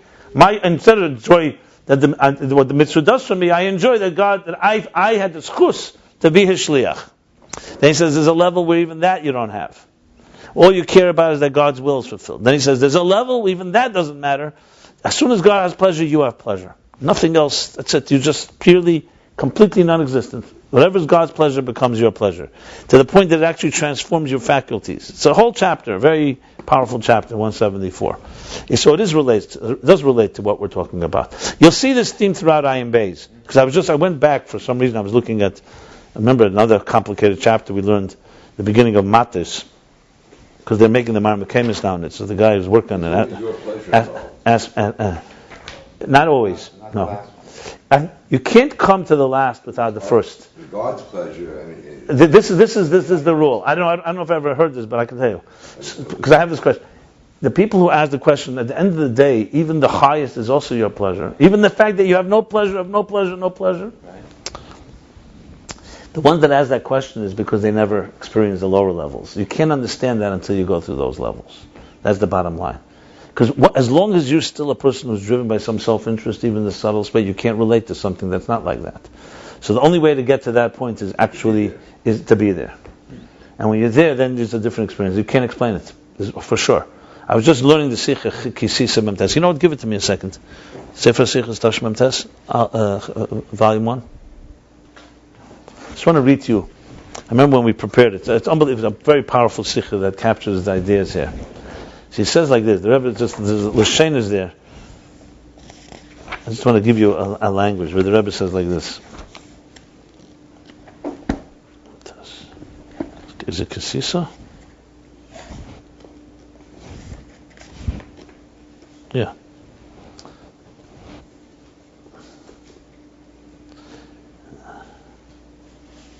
So the Rebbe says, it says in Yiddish, und das aber sofsa verbunden mit Asibe, mit Aderfar. That the certain Aved is still connected to a reason. There's a reason. Then then the Rebbe says there's a point where you do something where there's no farvos. There's no reason altogether. And it gives the example of when someone, let's say, hears moedim and just automatically bows. In other words, you're not even conscious. That's that level. You see, consciousness is the problem here. You're conscious, so now I'm conscious, I'm doing it for me, I'm doing it for God, I'm doing it not for me and only for God. Once you lose that consciousness and you become literally so bottled that whatever happens, God affects you. You're not doing it for that reason. There's nothing there but a higher consciousness. That's where To have kavanah, to have no kavanah. you begin that way, but there comes a point where you just simply that you're just there, and you can't. It's not something you can achieve. Exactly right, because as soon as you're conscious, then it's already the consciousness is the problem. So then my consciousness is the reason I'm doing it. That's when the etzem connects to netzem. That's like he brought. If you remember by Rusa Deliba, the chapter in the beginning of Matis, he brought that there were 3 levels in Rusa Deliba. Which Rusa Deliba is, I'm talking now chapter,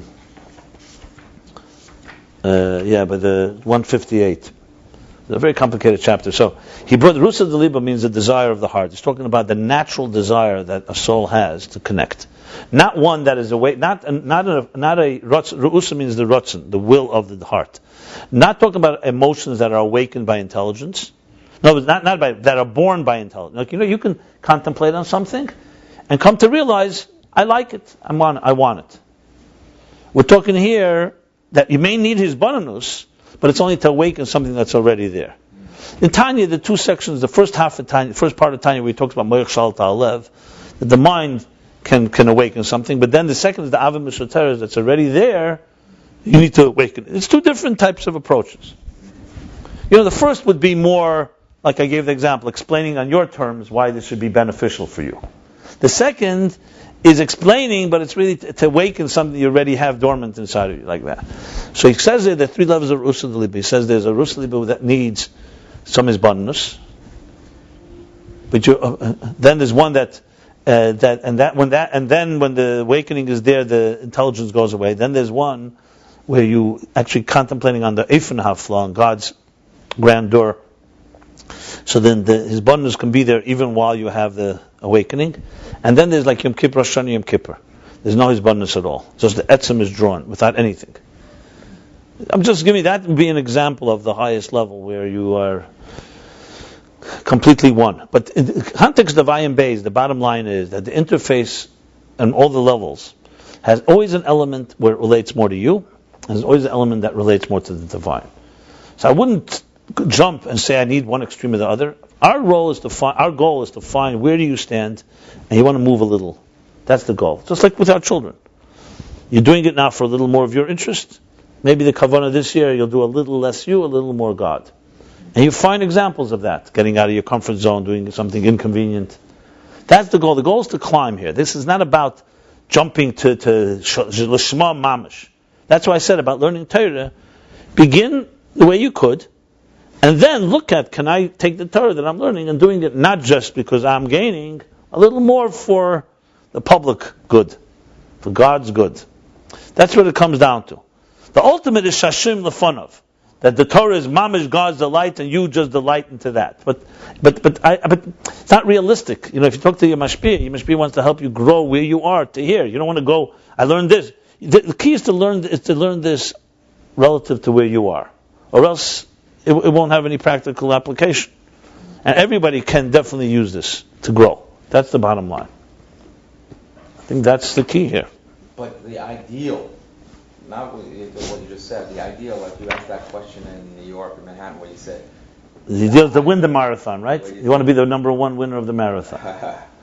But I don't know, but you said that the ideal of being united here, what is ultimate unity? Do you want to retain your own unity, your own individual consciousness, or should we be united with no individual consciousness and just be one octave? You asked that question in one of your classes. Of course you want to... Ultimately, the ultimate goal is for a Jew is to come to a level of no individual consciousness, or do we still ultimately maintain that? Is that the highest level? When you come to the point, look, before the Tzimtzum,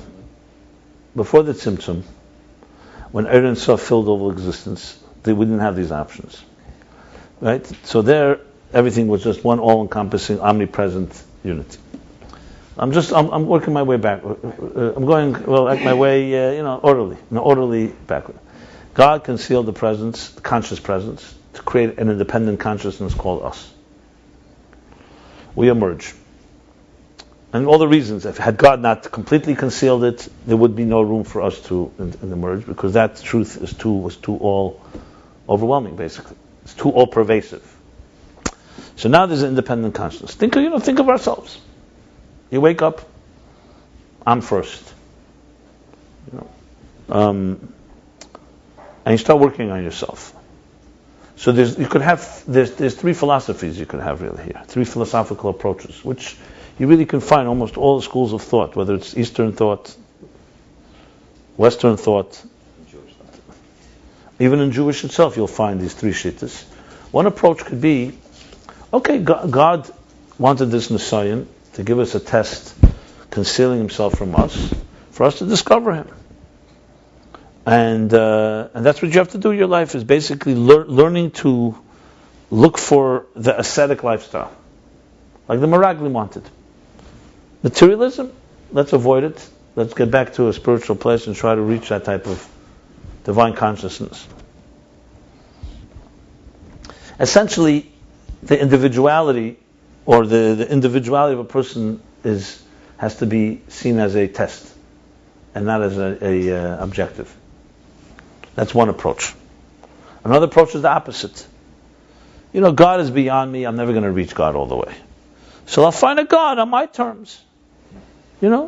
God tailored to my needs.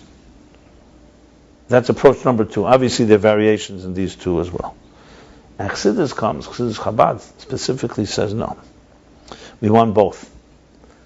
We don't want to annihilate individuality. At the same time, we want all of God, not just part of God that fits our needs. So how do you do that? So this requires a far deeper understanding of Atzmos. Number one, realizing that by God, individuality and non-individuality is not a contradiction.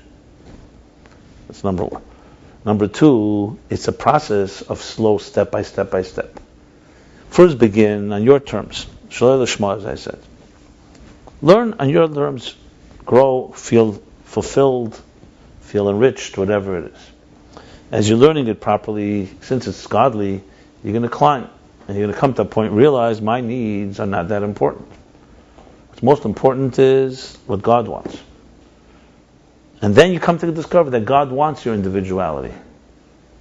Not because you want it, because God wants it. And then it becomes part of the God unity. But you can't come to that if you don't go through the earlier steps. So that's why we have to go through basically Mamala Kalam and Seviv Kalam and Ta'atzmus. That's exactly Ayin Beis, by the way, in different words.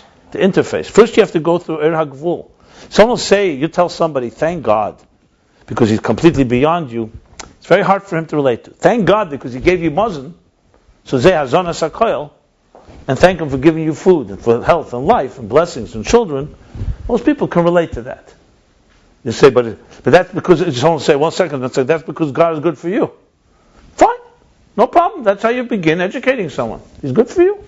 Then you come through a process of elimination, like Avraham Avinu came. Hey, 1 second, is this God that he sustains me? God was created to sustain me. I'm here to serve Him, or He's here to serve me. The Alter Rebbe told that chassid. That's your list of what you need, and what do you need it for? So now comes a point you start saying, what am I needed for?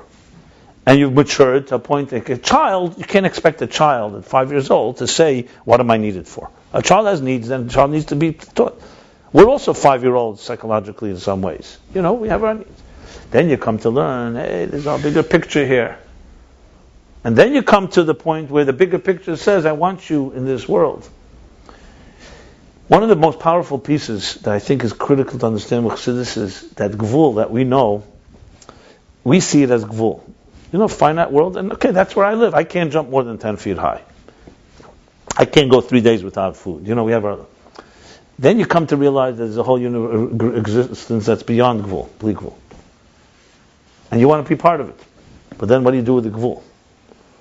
So you either reject it, which is some shittas. Even in Yiddishkeit you're going to find shittas. That's more the ascetic, the precious, the approach of Musar, breaking the world, And then you come to realize that the Gvul of the world, God created.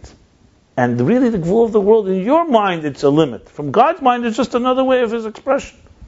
So you come to realize that the finite nature of the world is just another expression of infinite godliness. So when you eat a matzah a certain way, or a shir, for us, it's because we live in a finite world, we need shiurim. When does Shabbos begin? When does it end? How much matzah to eat? How long does it have to burn? How long does, davening, shachris, shema, krishma, zman, shema is only till now. For us, it's part of the finite straight nature of existence. For God, it's just His way of wanting to be defined that way for now. But like He says with the example of Maris Gdelos and Maris Tanis, it's the same image, the same divine you see in a small mirror, or you can see in an infinite mirror. That God put Himself in limit and said, I could be found now between the two rods of the ark. It was not because He limited Himself. The same infinite now is here. So you come to realize that the Torah's medida of the Torah is not the finite nature of existence. It's actually a divine power of finite. So this is how you climb, and you come to a point where you come to realize that Gvul and Bli Gvul really are two sides of one coin. Now, right now we understand that it's a nice mind game, intellectual exercise. But in truth is you come to a point where I would say you lose your consciousness, but you don't lose your identity. Understand? In other words, I'll give you an example. I've used this example. Have you ever done something like you're so immersed in a project, you forget what time it is, you forget whether you're hungry or thirsty, you forget, you're not even conscious of yourself. That those are the most powerful experiences, because you're so immersed, you're not even thinking as an object and a subject. Adam and Chava before Chet Eitzadas were not conscious of their sexuality, they're not conscious of themselves, they were just divine creatures. So we are thrown into a world of consciousness, and we see consciousness as a quality. I'm aware. But the truth is, awareness is already a blindness. Because I'm aware means is me and what I'm aware of. Mola Aretz Deis Hashem means the world will be filled with divine knowledge as the waters cover the sea like a fish in water. A fish does not know it's in water. This is its own reality. So there's knowing, you can gain knowledge and you can become knowledge. So Chassidus explains, you become one with the knowledge, you become one with it. A dry hand gets wet. Does water get wet? Imagine, not that you're learning Chassidus, but you are Chassidus. Then you don't get wet. You are it. Once you're it, your individuality and the thing that you're one with are one. But you can't come to it without going through the lower levels. Best way I can explain it. I hope it was helpful. I love you can lose your consciousness but not your identity. Yeah, because the consciousness is that you're aware, I'm aware. But there's a point where you're not even aware. It's just you. Life is like that, by the way. Right now, what is your left leg doing? Before you thought about it, it was just there. You didn't have to be conscious of it. It's the consciousness that really is our undoing. But on the other hand, it's what God wants. He wants adir v'tachtenim. He wants the conscious self to lose its consciousness and just get absorbed in the divine self. That's what it comes down to. But you can't begin without going through the steps But maintaining your identity, identity starts with I. But who's the real identity? It's the God that is the identity that God wants for you, not what you wanted for yourself. That's the point. Imagine a chassid standing before the Rebbe and saying, Rebbe, I've done this, I've done that, I've tried, I've used my strengths, but now I want to, whatever you tell me to do, that's what I want, that's what I will do. So it doesn't mean you lose your identity, you're surrendering your identity to a force that's greater than yourself. But you have to be in a madrega to do that without losing yourself. If you do that and destroy yourself in the process, it's not the goal. That's why the Rabbeim did not just overwhelm us with Giluyim. We have to choose. We have to, let's put this, we have to come to the plate. Or else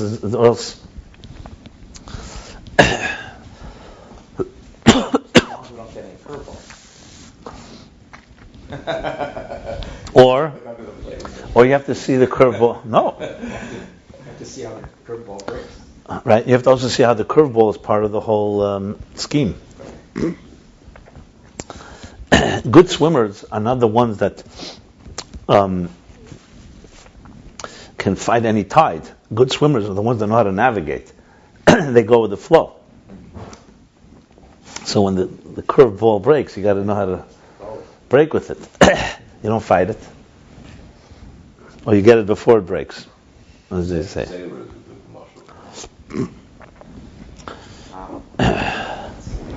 בדרך כלל in בית לפרנס קשת השם שישראל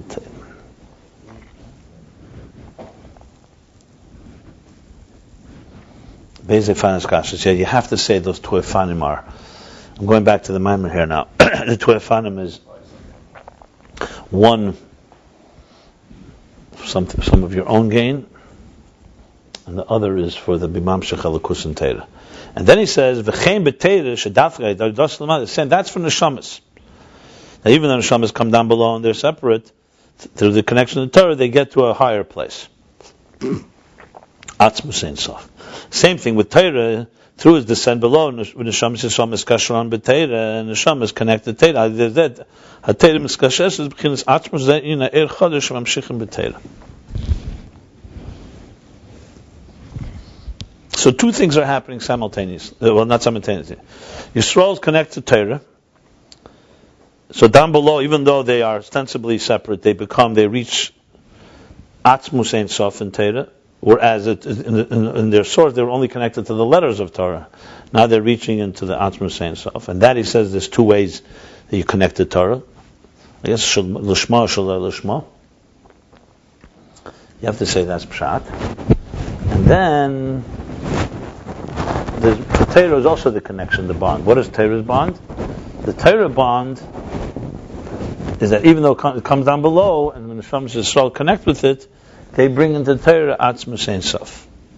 Now it's connected, obviously, because and that in turn, okay, but that's not from them. Because seemingly the higher level of connecting to Torah, L'Shem HaTorah, is the second bond. Here it appears there's like three bonds. Is that what I'm asking?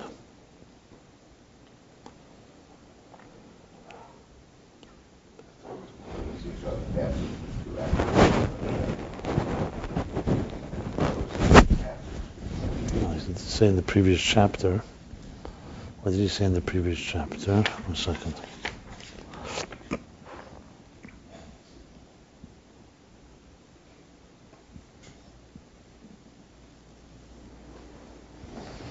They're rooted in this. They come now to the Etzem HaTorah.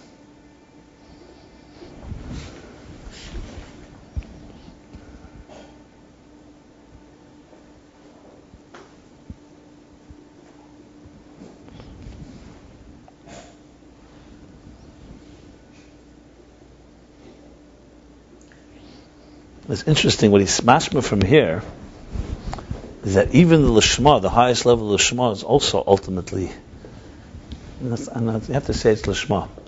He's saying here that the Zohar says there are three bonds. There's the Yisrael binds itself with Torah, and then Torah binds itself with God. So it goes like this: Yisrael binds itself with Torah. He says there's two elements to it, like we just spoke. One is you bind yourself to bring godliness into your life. The second is for the Torah's purpose. But he says that's not at the level of binding God to the Torah. That's what he's saying. That's the interesting thing here.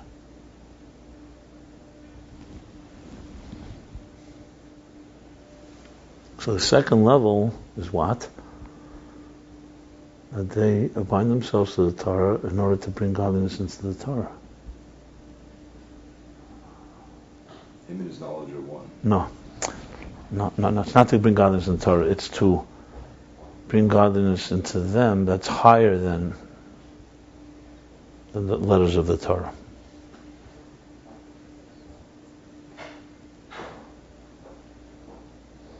Letters of the Torah, and they come down, and then they come to the Chachma of the Torah.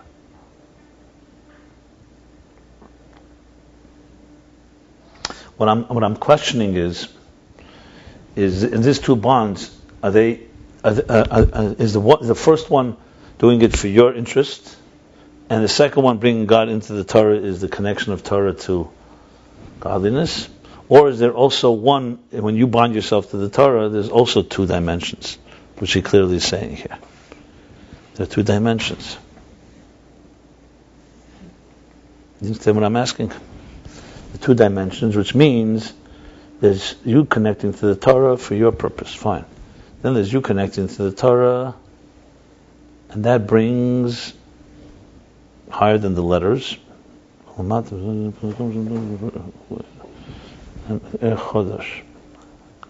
Because there's the yearning that comes. So there's the yearning that comes. Since there's the yearning that comes from coming down below, so that adds a chiddush in the Torah. I think there's a connection between the second and the third, basically. In other words, when a soul comes down below, so number one, through its new passion, the passion that it develops, it gets something higher, kala, more than a chesi, like the love of a spouse, or opposed to the love of a sibling. It's more passionate. Okay, and that also creates a passion. When you learn Torah, you learn with more passion, so you get higher than just the Esis HaTorah. You get all the way to Chachma Torah, to Er Chadash and Torah. And then there's the aspect where the neshamas do for Torah. They bring Elokus into Torah. That seems very similar to the second aspect of what Torah does for neshamas do for Torah. It's a little confusing, but I think that's the part here. So the lishma of how we learn Torah is what makes Elokus being revealed in Torah. That's what it looks like. It's just that there's a focus, whether it's lishma, meaning you're learning and you're drawing down the Elokus into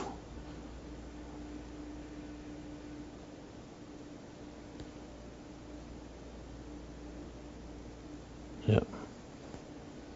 Okay, that's fine.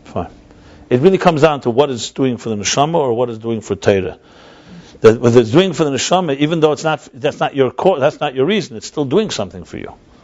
It's bringing down this Er Chadash. That's the point. So there's learning Torah because your intention is to gain something for yourself. That's the first level. Then you're learning Torah down below in order to bring Elokus into it. And that also does something for you, but that's not your intention. And then there's what it does for Torah, that it actually does bring sound. Okay. Follows? Yeah. The level of learning Torah in order to know what to do, the basic thing about knowing how to do the mitzvahs. It doesn't really discuss that. That is... We're going to learn about it. That's nigla. That's chetzenish HaTorah.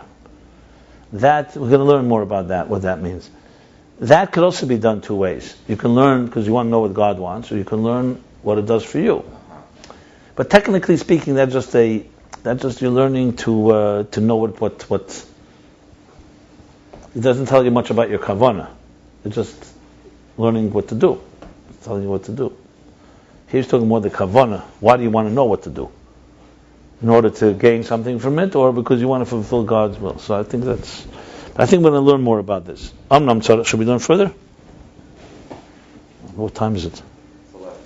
11. Okay, we'll learn something in this chapter. Amnam tzarech lahavin. However, now. However, it's a qualification. We have to understand. The general idea that was discussed before chapter 175. We learned was in 175. We learned that iskashrus, as we just said, is only possible with two separate things. Like oir and moir, you can't say they're one entity; they're bound to each other. So you can't say you have to bind them. You don't tie light to its source. You say something is being tied to something. Something's bound to something. Tied is the right word. It means two separate things. The kamoi hada raisa miskashra b'kutzbrichu, like this example of Torah, like this of Torah that we're talking, that it binds itself, that it's bound into God, into God. Zeu kamoi davar hanivdul shem miskashra. That's like a separate thing that gets bound.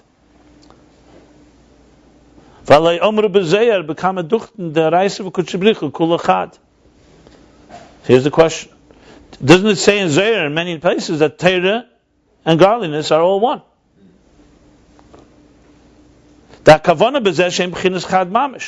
Intention of this is not one like two things that are bound, that they're mamish one. That's the point in the Zohar. So what are you saying about Torah that is like a separate thing? He's asking in a little way what you asked, but earlier what he said earlier was that Torah, as it comes down, is the Medrash says, Nevlis Chacham Shel Ma'ala Torah. The leaves of wisdom above, like when they fall, they're Torah. So that means Torah is a lower level than what it is in the source. And he explained, because God is Chakim v'lei b'chacham yediyah. God is wise, but not with conscious wisdom. Torah is wisdom. So Torah could be perceived as separate from. But here he obviously is going deeper now. He's saying, so why do we say that it has to be bound? Torah is one with God. Now we'll see the answer, but he's not contradicting obviously, but he's asking a question on what he said before. Like it says in Tanya chapter 23. The difference between Torah and mitzvahs. The mitzvahs nikra evarim. Mitzvahs are called organs, limbs. They're like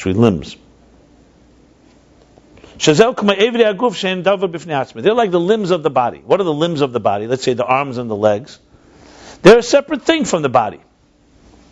They're like the branches of a tree. Even though the soul and the body literally unite, to the point you can't separate between them. Can you separate? Actually, I should correct myself. Evrim, he does not mean like limbs of the body. He means here limbs as compared to the soul. Mitzvahs are like the body, the skeleton, the body compared to the soul. So even though the body and soul are one, like when you look at yourself as a human being, can you distinguish where soul begins and body begins?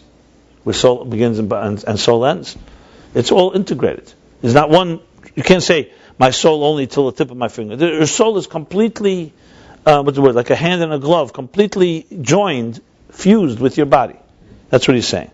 So even though they're complete, to the point you can't separate between them,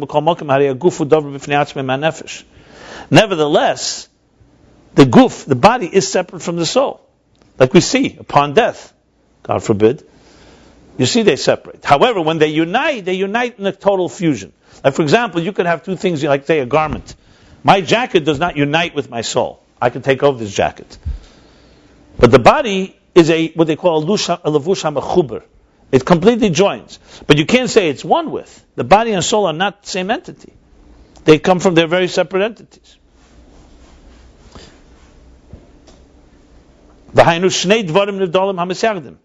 Which means they're two separate things that unite. So there, yes, you can say that in your viskashus. Same thing with the mitzvahs. Mitzvahs are like evarim. Shenikre evarim de malka. Mitzvahs are called evarim de malka. They're called the king's body or the king's limbs.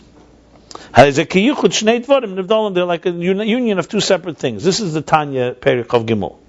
Still see that. Now he goes with the parentheses. How long is this parentheses? Oh, one line. What's it?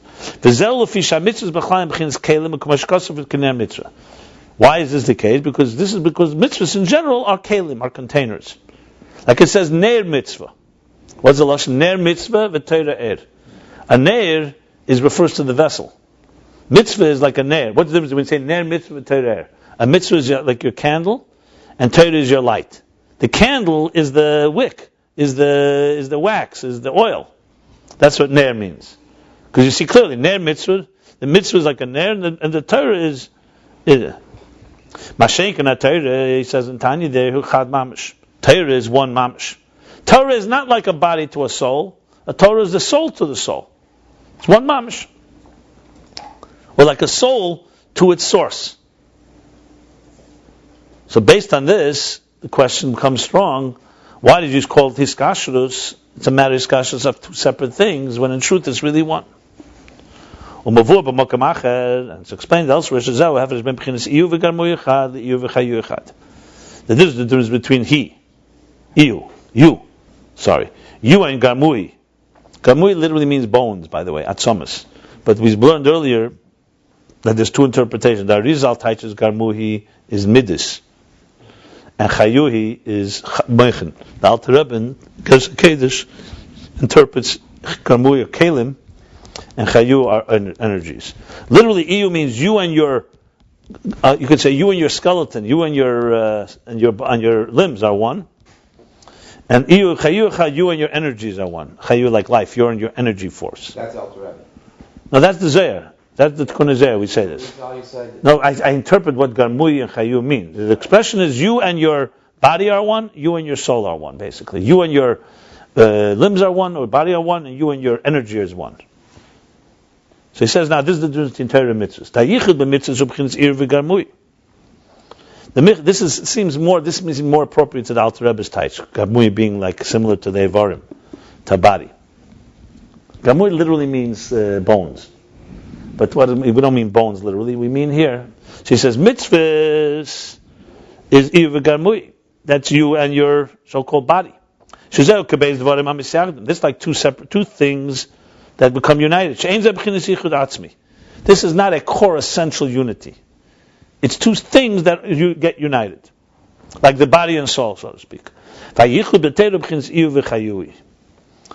yichud, the unity in Torah, is like him and his energy, or his life force. It's not Keli and Gemui Yichu is the Kalim are connected with him. Here the energy is connected with its source. Remember we spoke is Dveikus, not Kashrus. Because energy, let's say sunlight. Sunlight, even if it comes to earth, it has an intrinsic unity with the sun. It's not like, let's say I give you a cup of water or transmit something that is of substance. So then the water, maybe you're connected to a river, but now it's not. Just as an example. So air, as it's connected to its source, is a yichud. It's not mahusachar. It's not a separate entity. When air goes back to its source, it's not like two separate things. And the unity is a yichud atzmi. So he says two things, that it's of the same personality, and the unity is therefore a core unity. Whereas by Garmui, it's not a same personality. It's unified, but it's not the same personality. So just for the record, personality here means that it reflects the divine. Kalim, the body, you can unite it with the soul, but you're not going to say the body is a reflection of the divine quite the same way, even though it was created with B'Tselem Elokim and our bodies are created commensurate to the Neshama and so on.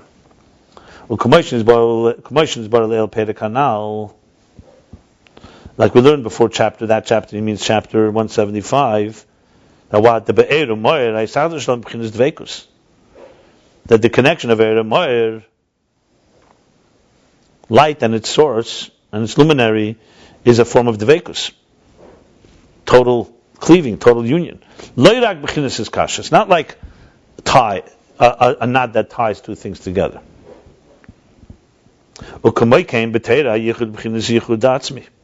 Atzmis. Same thing, in Torah the yichud is a yichud atzmi, it's a core unit. That's the union what we just mentioned from Zayar, that Torah and God are one. Mamish, literally. So here's the question. So how do we say the Lashon Miskasharon? How does the same Zayar say expression binding? How could you say the word binding in Torah, which implies a connection, a bind of something that's separate? I'm basically going to explain how Torah, there's both elements, obviously, but he's spelling out the question very, very directly. So how could you say it's kashrus and Torah? Okay? Good.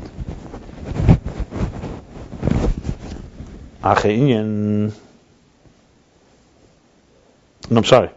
Well, l'chera, seemingly, apparently, we can say, maybe this is apparent. Seemingly the difference in outer dimension of Torah and inner Torah. The outer dimension of Torah is letters of Torah alone. It's like you look at the letters of a book, lahavdil. So you see letters. You don't yet appreciate the content of the letters. Because what's revealed to us in Torah are only the letters. Both in the written Torah, what was revealed are only the letters, like we learned earlier.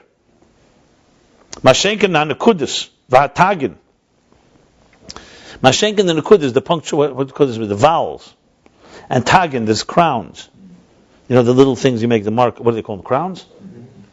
The Kolshken HaTaimim, and surely the song, the Taimim, the trup, the tune, or the reasons, it could also mean time means the reasons, but it means that we learned earlier, if you remember, that there's 4 dimensions in Torah. There's Taimim, Nekudis, Tag, and Esis. Rosh Tevis, Tansa. So Esis are letters. Like you look in a Sefer Torah, you see letters. You don't know how to read them unless you're taught. So the Taimim and the punctuation and the Tagin, even though he did bring that Rabbi Akiva, that Deirish, you could learn things from the Tagin, but you don't understand in a revealed way the messages in each of those crowns. What was the 4th one? Tagin, It goes Oisius. The Koshke Tamlin is Galu Achshav. Were not revealed today. In parentheses, yes, because Galu La'osid will be revealed in the future. Zayin Taimei Teira. This is the reasons of Teira. This is the pleasure and the delights in Teira that we learned earlier is only in God's domain.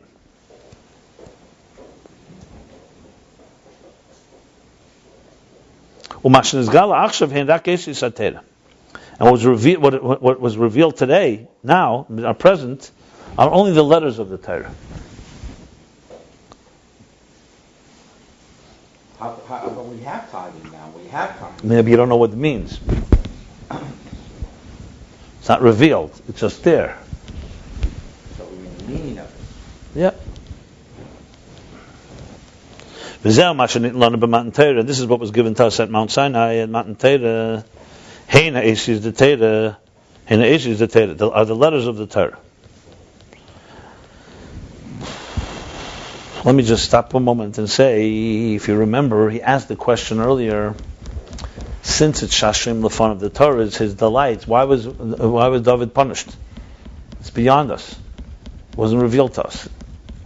What's revealed to us, David focused on what was revealed to us. So he said that's where he brought the whole story with the mitzvahs.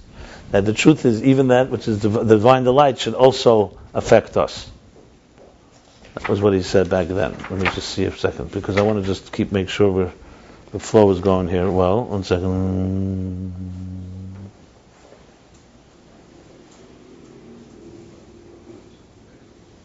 Yeah, the matana of Torah. That even the matana has to come through a bittul. Okay, fine. But the bottom line is, he's trying to answer that when you say his kashus, you're talking about the outer dimension of Torah, the letters. That's what he's up to now. Now he's asking a question within this. And even though by Matan Torah everything was given, also the crowns and the Nekudis were given then. And it is also today, we also have revelations from those levels. And also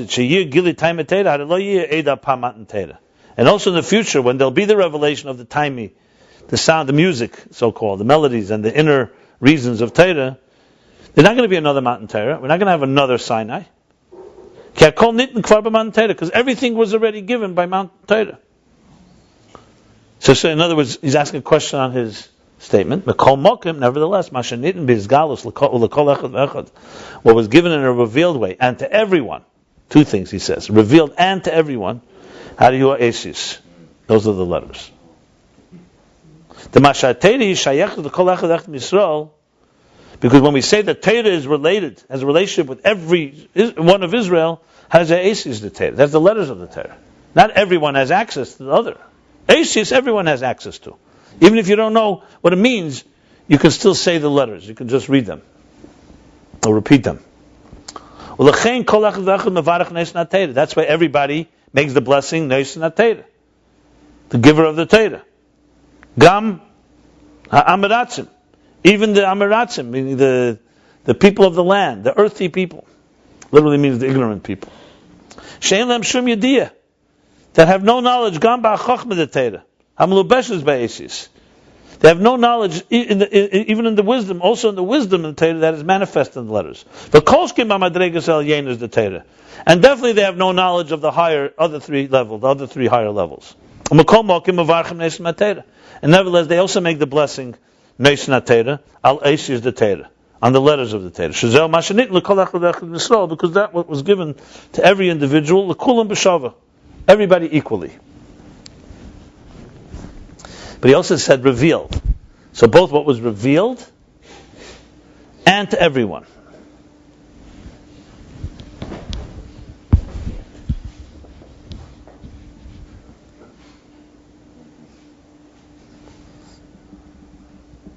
Because you could say that even Tamaratzim, to everyone was also given the other, but that not in a revealed way. Or you could say it's not revealed, but not to everybody. It's revealed, but not to everybody. So he says no, it's not revealed and not to everyone. Okay, very good proof, yeah. The Shalah says, for example, when a person can't learn, they could even say the names of the Mesechtas, like saying Brachas, Baba Metzia, just say the names, or the names of the Parshas. That's already considered something. So you can just say letters.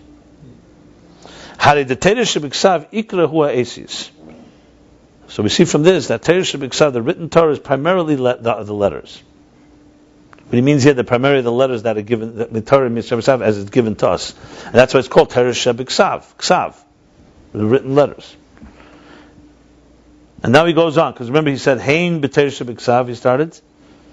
V'chein, Mashabom b'Torah Shebiksav b'Torah Shebal Peh. And also that which comes from the written Torah. To the oral Torah, Hariyakol Rakma Esis HaTorah. Everything is from the letters of the Torah. Like we learned before, chapter 173. Yeah. Because remember he said there that everything comes from there, and that Rabbi Akiva, who learned from every kotz, from every from every point. That was unique.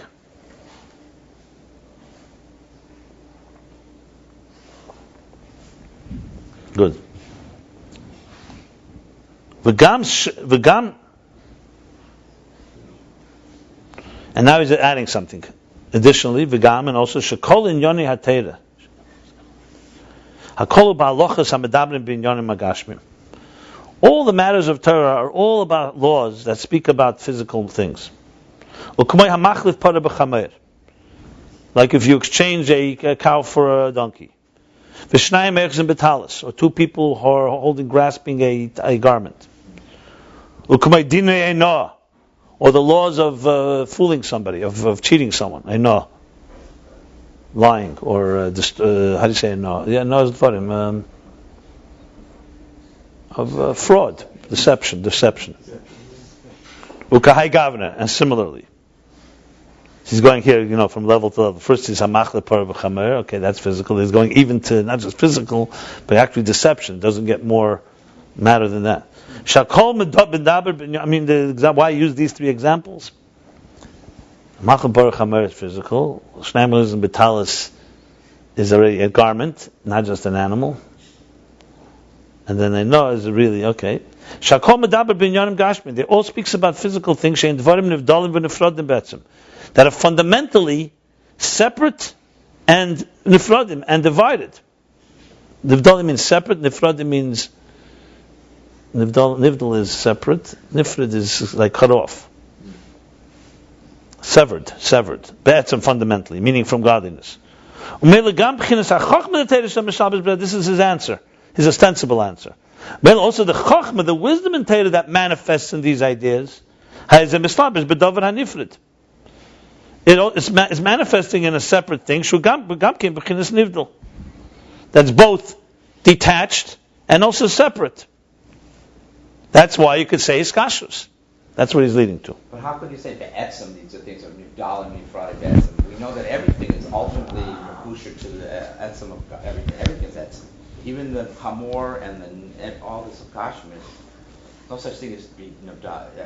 How would you say that? Why do you say that? Nivdalim, nifradim be'etzem, can there anything be nifradim be'etzem from Hashem? Everything is ultimately connected to the etzem of Hashem. So why does the Zohar say Torah v'kutshabricha kul echad? Say everything is kul echad. Okay, but so there's different madrigas. So only Torah is just a level compared to that table. The Zohar is not just saying it's a level; it's clearly a different dimension. The difference is everything is a creature of God's. Everything's created by God, but not everything is godly. Godly meaning reflecting godliness. It has divine energy that's been sustaining it, Right. but it's not reflective of godly personality. Torah is the divine personality, divine wisdom, divine will. Right, how it reveals itself, but A table is not in any way reflective of God's personality. It's a creature. God fills all space, everything, the table, the chamor, everything. So how do you see the difference between Torah and a table? How it reveals itself. So it's just revelation. So in other words, this is really a Torah just concealed. This is just godliness. This is aspects. So you think God, this is of God. I didn't say Torah. so Mashiach comes, will we stand up when a table is brought into a room? We'll stand up and it's a different revelation. Why not? It's But God. Just like the We'll water, see Yoshi. the Mole Art, there's Hashem. I'm saying, I want to know how you understand it. Everything is going to be. So I'm saying, Mashiach will be here, godliness will be revealed in everything. Will we stand up for a Sefer Torah and not for a table? Why? Think about it.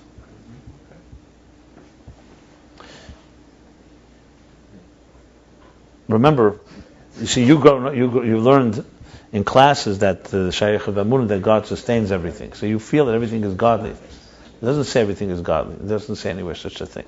If that's the case, then why not do Averis? It's just revealed godliness. Just reveal godliness in a bad place. What's wrong? Why can't you go to the worst places and find the God in them? What do you think? If it's just hidden. Because it's not, there's a difference between we say God is everything, but not everything is God. Right? We say God is nature, but not nature is God. Pantheism. Spinoza said that.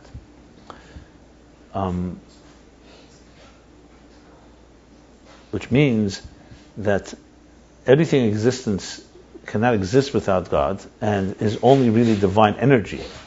But it's not divine. It's a big difference, divine energy and divine.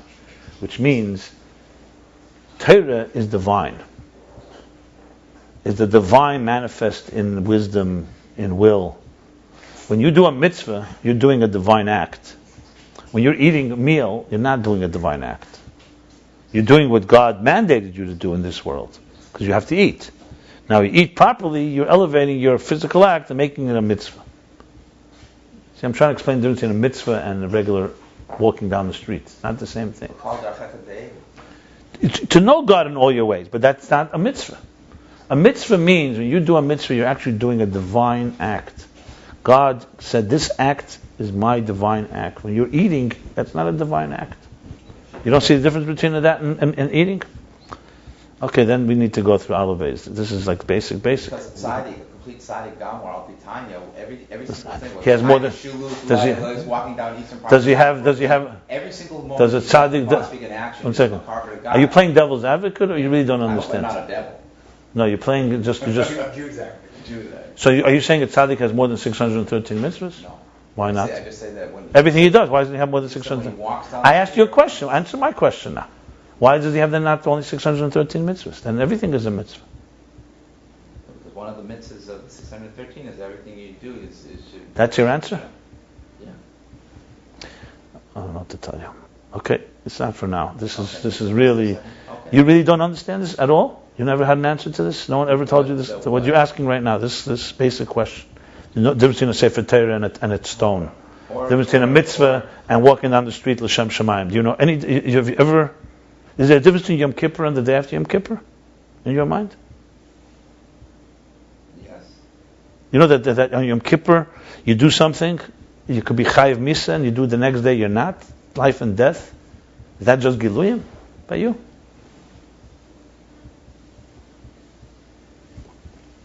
It's all God. So what's the difference in Yom Kippur and not Yom Kippur? Why can't you go into Kodesh Kodashim all the time? You're saying that each day and each deed has a different essence to it, right? I'm not saying you have. I'm not saying you have Havana, but it's a good question that he's asking. I just want to know how far have you gotten thinking about it. Maybe you haven't thought about it. Maybe you just, you learn. I have no problem. I didn't say it's not a good question. I just want to know what you know, and because I'm not going to. If I have to start from scratch, I have no problem with that. But I want to know if there's anything that you guys would say about this. There's olive-based questions, but trust me, Most people have no answer, don't really know the answer to these questions. You eat Truma Meiser here in Israel, it's a mitzvah. You go 1 inch out of Israel, you're chayiv misa. This is not a matter of diluyim here. It's life and death. Inches. Seconds. So I'm asking how you understand that in the context of everything being God. And look, the biggest problem was with Shabtai Tzvi and Jacob Frank was they said, they learned Kabbalah, Kabbalah. They said, God is everywhere. Okay, I can't go some places because it's dangerous. You know what? I'll go with the right kavanah. I'll go there. I'm going to find God everywhere. I'll elevate the deepest sparks in the darkest places. Orgies, every davar usr, everything not permitted. So what you're saying is not a small matter. If you carry this all the way, then everything is God. It's just a matter how concealed it is. So let's reveal it all. And yet there are guidelines in Torah that are very black and white and do not allow for everything. And there are limits. And even a tzaddik, yes, I would not say a tzaddik walking down the street, no matter how big a tzaddik, is the same as him putting on film. It's a different mitzvah. You can't say that. That he's divine, that he's aware of God all the time, yeah, but film does something for him that walking down the street doesn't, or else you're saying that he doesn't have to put on film. Why doesn't he just find God in the street? You're not going to say that, right? A tzaddik is mechuyev in mitzvahs. And Yom Kippur, yes, for him Yom Kippur does more than it does for us, because all year round he's on a higher level. Fine. But what you're really asking is, how do you understand the context of a diverse levels of kedusha and chayil? We say hamavdul ben kodesh lechayil, intermarriage. And what? A non-Jew is not created by God? Is he less God? I mean, so it's not, we're talking about right. So the question is, how do you understand these fundamental distinctions in the context that there's one God everywhere? It's a good question. I'm not denying it. It's really not the context here, and I'm more than happy to discuss it, but I'd rather focus on that in a certain moment, because it's not a 5-minute discussion. But isn't it basically the same question as You see here, no, that's not the same question. Here, because here it's a given that Torah is one with divine and the table is not. The question here is, how could you call Torah his kashrus? Here's the other way around. Torah is one. So he's saying maybe you could answer, because when the Torah manifests in the world in letters and in physical things, that's where the Torah becomes so-called a davar nivdal, because it's addressing a davar nivdal. His question, the question is, nothing is a davar, but here it's a given that the world is not Torah. The key thing you have to just remember, just to make things a little simple, even though it's not an adequate explanation, is a creature of God's does not mean it's divine. You can build a machine that's not in your image. You build the machine. It's still the divine force that keeps it alive, and it's definitely reflective of the divine will and all that. But then God took a human being and said, the human I create in my image. What does that mean? Why is the sun and moon not in God's image? What about the animals? What about the vegetation? That's also, who put it there? It's not the image of someone else, but he doesn't call it Tselem Elokim. So the bottom line is that God infused some creatures with a personality of the divine. Whatever that means, personality. But something of the divine that reflects the divine, not just is an expression of the divine. That's the key thing. So when you say, let's say, Eiris and Kalim, Eir is a reflection of God's expression. A Keli is God's will. You have a Keli, let's say a cup. I need a cup to drink water out. So I created a cup. The water, I'm saying water is not a good example, no. You're a teacher. You're teaching an idea to the student. The idea is what you want to convey. The examples you use are Kalim. You're not going to say the example is the idea. Is the idea manifest in garments? That's what he said before. Remember he said a body and a soul. A body unites with a soul, but it's not the soul. Eir is the moyer. The Eir, when it goes back to its moyer, it's one, because Eir is just expression of the moyer. So that's the example Chassidus uses. Torah is like Eir from the moyer. A table is not Eir. Table is an entity that God created in a separate way. Does it have divine? Of course it has divine, but he created it intentionally in a way that does not express him. That's why it doesn't have Kedusha. And that's why it will never have Kedusha. Even when Mashiach comes, a Torah will always be the Eir Elokus, Torah Eir, Neir Mitzvah v'Torah Eir. It will be God's so-called reflection of God's wisdom. The world will be a reflection of God's will. That's what he wants. This is the so-called platform that he wants. But the platform is not necessarily one with God's expression. don't we say that in the later stages, the Geula, that the human body, Mibas, what is it? Mibas XLP. I'm sorry, Exal Kai, saying Neshama is Zaynis Min Haguf. From our body itself, Gomehu, the Kalim, will experience godliness like an expression of godliness that is only experienced now, like Iu V'Chayehu, will also have that level in Gomehu. And Chassidus asked this, and Chayoy will be higher than Gamor. Even then, they will have something over it. Each one has a quality. I didn't say there isn't a quality in the Yesh. The Yesh teaches us about Atzmus, but the teaches us about the revealed God. Remember, there's two separate things. There's learning about the Etzem, and there's learning about the personality. Look, a newborn child may be connected to God more than you and I ever will be. But there's no consciousness involved. What we're learning is consciousness. You also want a revealed divine consciousness. And then you want to have both. You want to have a union of the two. The higher worlds express they're divine expressions, they're divine revelation. The lowest world reveals the Atzem, but not in a revealed way. There's no revelation. It's just an expression of that level. And you need to join the two, Gilui and Yesh, Eir and Yesh. Let's put it this way, Eir is not just revealed Yesh. It's not that the physical world is just hidden Eir. The physical world has its own, it has a body that God created. It has a reflection of God's infinite power that's beyond Eir. But Eir always remains the way godliness is expressed in a way that we can hold on to. There's many sikhs in Mrs. Mamorim about this. Yeah. So basically saying, so it's begam ken b'chinas nivdal. So remember, a donkey and a cow and deception is not, we call that nivdal from Elikus. That you understand? When you deceive somebody, that's not godliness. Deception, I know that he brought, is as far away from God as possible. You're lying. But we say that like Paro, you can't get worse than Paro in the world, but then we say that the ultimate source of Paro is Nifroin Kal.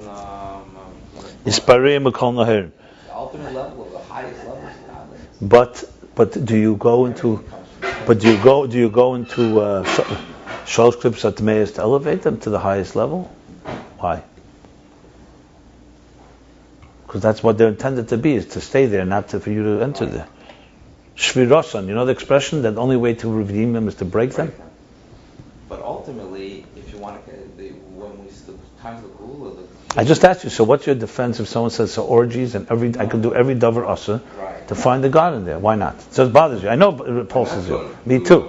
But why? What's your logic? By not doing it, you find the God. Yeah, because ultimately, when all you were defining as divinity, something can be divine, but not divine, but not God. What was it? Your line, divinity. I say it could be God, the energy, but not divine. But ultimately, what we say is that when someone acts nobly and charitably, they're acting divinely. Right. When they're acting obnoxiously, they're not divine. As simple as that. Not because it's hidden divine. It's just not divine. That's not what. That's it. They have to not behave that way. There's no way to redeem that except stopping to do it. You can't be obnoxious and say that's divine. It's not the way it is. God created a world where there are rules. This is divine. This is not.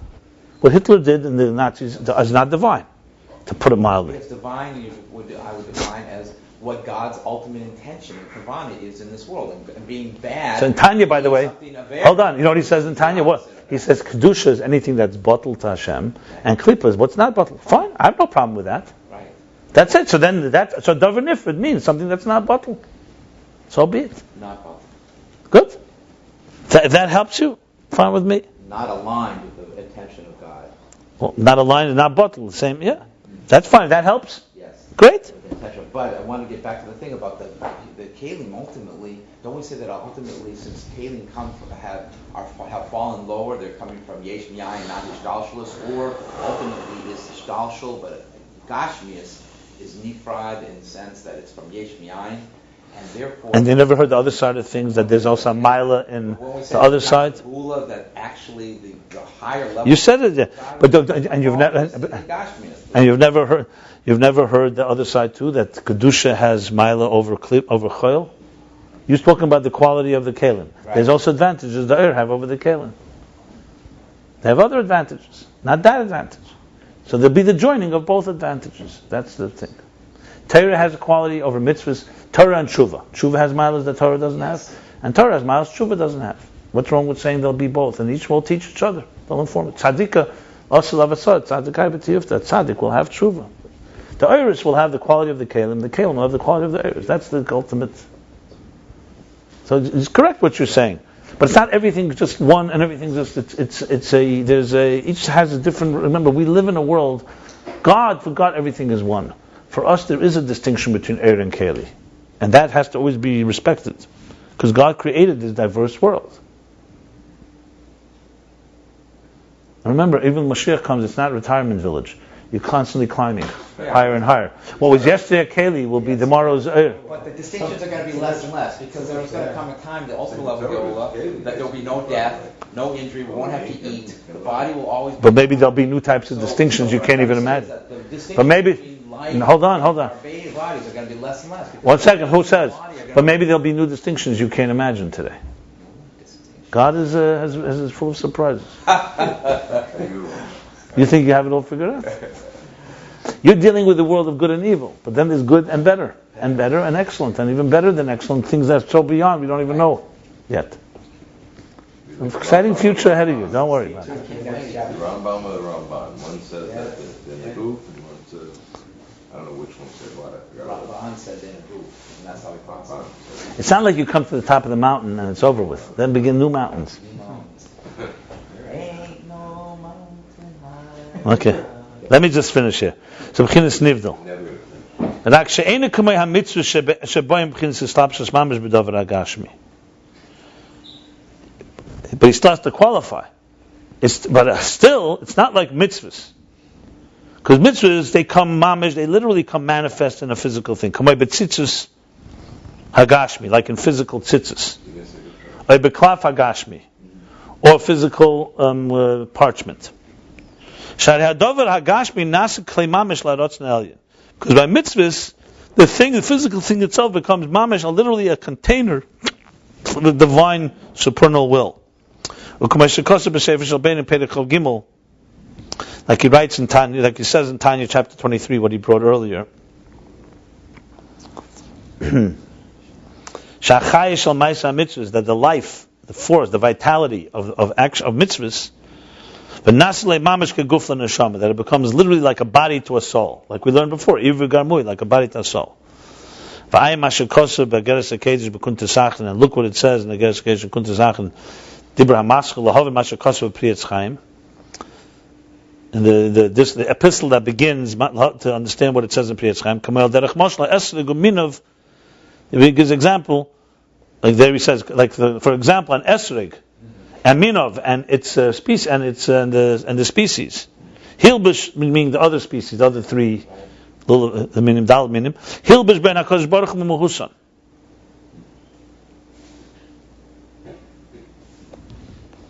God literally manifested in them from Mehusan, from their actual personality of the divine.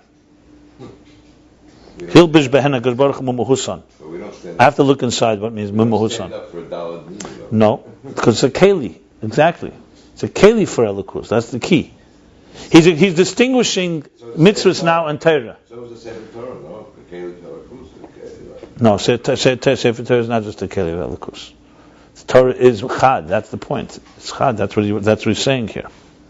Here he's qualifying that now he wants to say, he's trying to explain that Chetzenis Torah does come down, and that's why he can say Nifrit. He's only saying it's not like mitzvahs. Mitzvahs, literally, Torah does not become a physical thing. I'm not talking about the Sefer Torah now, but the Torah talks about physical things. So he's saying, but when it talks about it, you can say maybe that makes it apart from, because it's dealing with deception. That's why you need to connect it back. He said l'cheri yesh lemer. We're still in the middle of a l'cheri yesh lemer, because his question is what's his kashrus in Torah? That we still don't know. He's in the middle of the discussion. So now he said mitzvahs, it's not. Mitzvahs literally memuhusan. I think Hilbash HaKadosh Baruch Hu memuhusan means that literally the physical mitzvah, the mesrig, is, in its physical personality, is God put into it His desire. Well, and send in parentheses. Stand up for somebody doing a mitzvah. There isn't much this. The person who does it, but not the esrog itself. Because it's a keli, that's why. It's not You stand up for not for kelim. A Talmud Chacham, let's say. You stand up for. What? What? What's the difference? I'm saying you don't stand up. Since when do you stand up for esrog? Or for tzitzis? But you stand up for. I never heard that. You could do that. That's nice. I don't know. For a Talmud Chacham, it's a din. Someone did a mitzvah, you stand up for him? Not necessarily. What about someone did a... in a room? I don't know. Not necessarily. What? Say you had. I walked into this room right now. I'm sitting down. Somebody put down the Torah. I turned around and see a Torah down. I don't stand up for it. I'm not talking about a Torah. He's talking about a person who does a mitzvah. That's what he's asking. But you say you don't. Sefer Torah, yeah. Torah is a keli. Torah is not. Torah is That's why. Keli, the clock. That's because it's the Torah. It's the manifestation of Torah. Like you stand up for a Talmud Chacham. It's not the body. You're standing up for the wisdom in it. It's not for the scroll. It's for the wisdom in it. It's the God's Torah.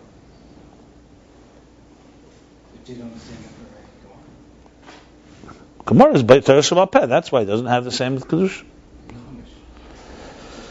What's the question exactly? Are we being like nitpicking, splitting hairs? We're not trying to pick hairs. What are you trying to? Is the Ayin Beis not understood? If the Ayin Beis is not understood, I'll answer it. Is there a question on Ayin Beis here? I'm trying to explain the Ayin Beis right now. He's saying that why is it called iskashus when Torah is one as opposed to mitzvahs? So he says ostensibly yashleim l'chayr. You could say maybe because the Torah manifests the chitzenius in letters and in the physical things. So perhaps in a discussion of physical things. Yes, in discussion of physical things, and that's why he says also the chokhmah that's involved in the physical things would be a separate. Not like a mitzvah, which is actually a physical thing. Right. Torah is still the wisdom in it. Right. That's what we're up to right now. You're only saying dveikus on Torah, not iskashus.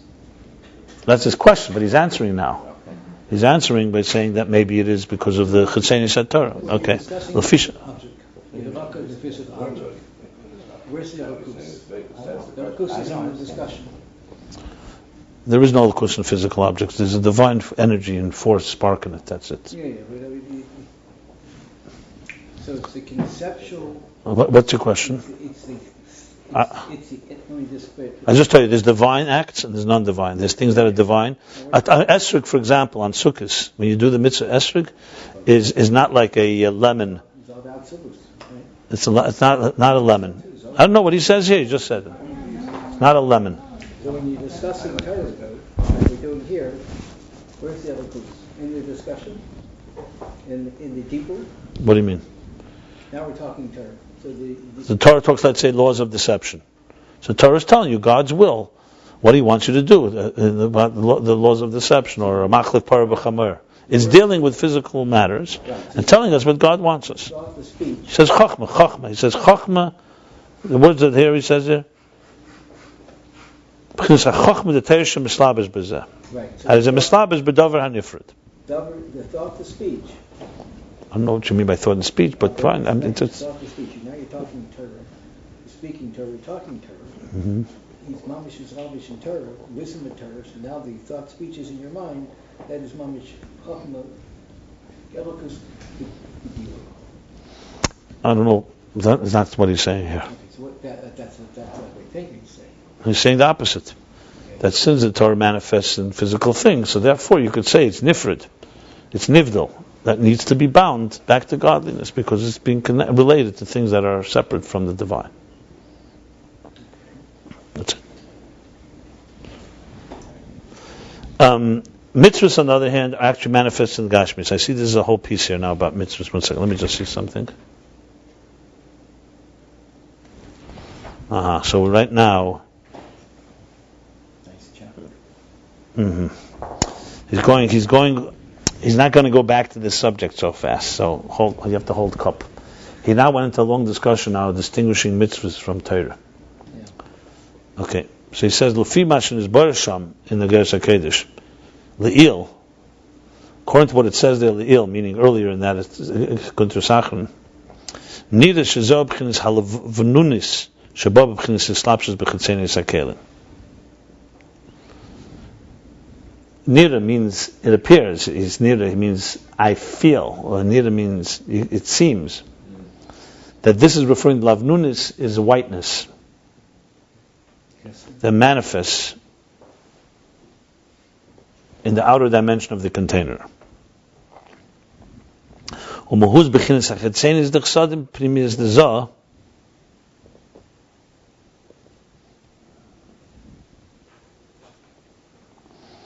And the muhus of the outer dimension of chsadim, of Primis Zah, Yeshnem Shazah, B'chinis Havlunis K'may Shubah, B'chinis Zah. This is the lavnunis that comes in the level of Zah. Mislav B'may Mitzvahs K'may Ba'esrik. Manifests in the mitzvahs like in the esrik. Okay, we'll have to learn the Tanya inside to understand this. So we could either do that now, or we could skip this, and let me just read a little further, and then maybe we'll stop.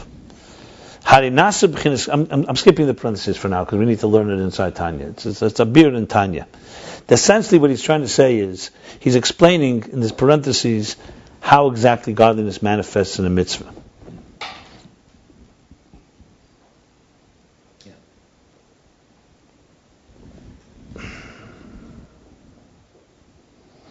In other words, what is the level of, let's say, before the mitzvah? What it would be an esrog or any other object that doesn't have a mitzvah? What level does that, what kind of divine manifests in that? So he says it's the whiteness of the divine that manifests in the outer dimension of a container. When it comes to a mitzvah, it's getting it from chsadim of Primis D'zah, the chitzeni chsadim. In other words, it's a deeper dimension of the divine that manifests there. That's really what he's saying, than the regular objects. When they do the mitzvah, what are you talking about now? Things that are not mitzvahs and things that are mitzvahs. So like the first minute of daylight, it changes from just having a consumis. No, I don't know. Maybe, but we're talking, let's say, an esrog compared to a lemon, or an esrog compared not sukkahs, maybe. Yeah. Harinasa b'chinas klei mamish. So bottom line is with mitzvahs, it becomes literally a container. L'chein yesh bo gedusha b'masha huktzah l'mitzvasa. And that's why the esrog has holiness, because it was dedicated. Huktzah l'mitzvasa, it was cut off, it was picked. Huktzah. Designated. But also huktzah is by esrog, I think specifically. Then you're designated. You're designated for a mitzvah. Elsewhere. So bottom line, we see from this that this mitzvahs have kedusha.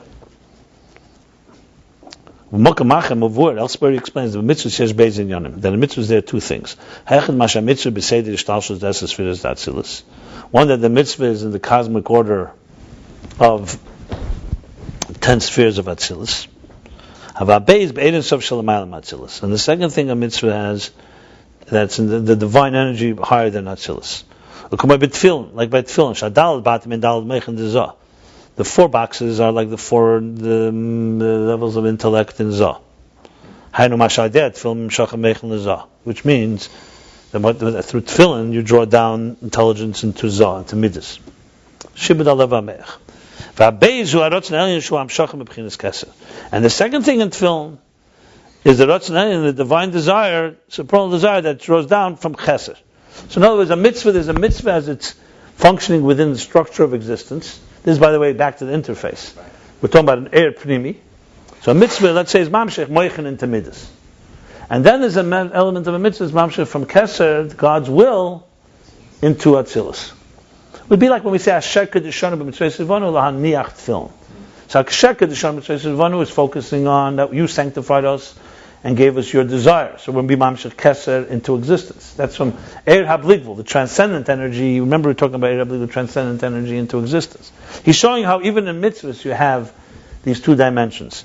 Remember I explained that we have now, in Seder Shalshos you have Eir HaBligvul, Eir HaGvul, Sevav Mamala, Esesfiris Agnuzis, and higher than that. You have Primi Yisak, Chitzeni Yisak, Atzilus, Chachmei La, Chachmei Tata. You have Moichen Midas, you have Eris Kalim. They're all the same thing. Then you have Torah, Pnimis HaTorah, Chitzenis HaTorah, Neshamas. The Neshamas as they are in Atzilus, the Neshamas as they come down, all interface. And now in mitzvahs, he's explaining. The mitzvahs as they are, we're doing it for the Shashuim Lefanov, Torah, like Torah Shashuim Lefanov, there's mitzvahs how it relates. So he's explaining how mitzvahs, it seems to be like a so-called a tangential, but it's not so tangential. He's showing how mitzvahs, there's also mitzvahs as it, Mamshik, let's say, Moichin into Midas, like he says, and then there's mitzvahs as they are higher than the 10 spheres, higher than Shtalsus. That's what he's saying here. But all this is to explain how a mitzvah is not like Torah. It's going to go back. Torah, however, is more connected, but there's also Torah that, see, everything has both sides to it. He's showing how a mitzvah has both as it relates to existence, and how a mitzvah is expression of God's desire. One second. So that's what he says here now. And this element is equal in all mitzvahs, this keser. Because Damshacha from the God's will. This is what Razal say, HaKadosh Baruch Hu maniach tefillin, she has b'zeh peis pirushim. And this is what Razal say.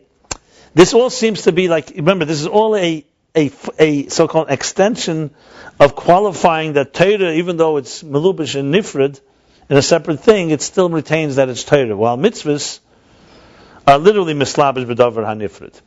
This is all distinction, all to explain how Torah has its kashrus. So he's explaining how mitzvahs now have two dimensions. Are you following?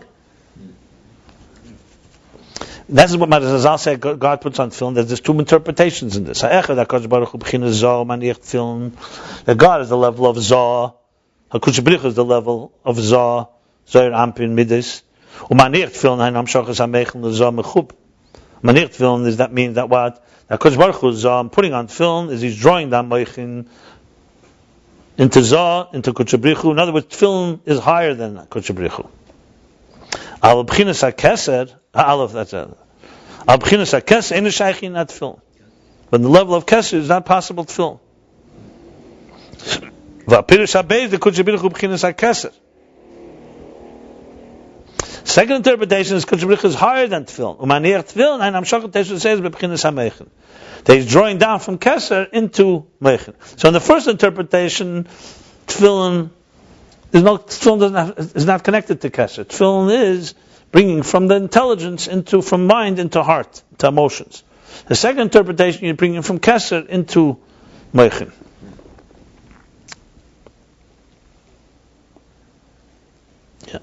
So what? How is that? So in the first. This is all still. Wow, this is all going to be. In the first one, where it says then, the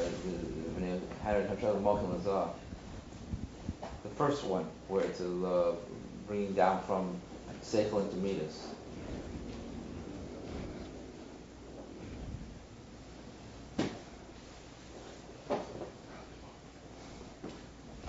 I'm sorry. First one, when God says He puts on tefillin also. Right. The first level is Mia is into midas.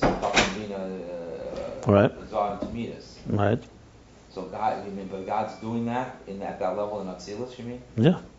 And the second level, which second interpretation. Yes, second is Enoshading tefillin at all, meaning that God is Ein Sof.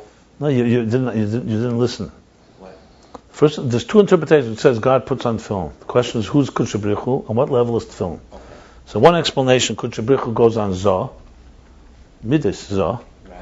putting on film. He's bringing down from Meichen into Zoh. So Kudsha Baruch Hu is lower, and Tefillin is Meichen. He's bringing Meichen into Zoh. Kudsha Baruch Hu maniach Tefillin. And there, in that interpretation, Tefillin has no connection to higher than Moichin. Then there's a second interpretation. Kudsha Baruch Hu is Keser, and he's putting on Tefillin, he's drawing from Rotzen, from higher than Chachma into Moichin. That's the two interpretations. According to the first interpretation, Tefillin is not connected to Keser. It's like what he said, the mitzvahs as related to the Esser spheres. Then there's the mitzvahs, Asheka D'Shanim Sivanu, is you're drawing down from the Rotzen, from God's desire, from the infinite energy into the finite. The first interpretation, you're in the finite itself, you're connecting the mind to the heart. Okay, Fine. V'zeu de b'mayim b'pasach al yob b'mashakosu keser elyon. In the second interpretation, it's the infinite is making the connection. Kuchabrichu is the keser, and that's being drawn down to, it's just like the infinite energy connecting with the finite. And that's the second part is the film. Okay.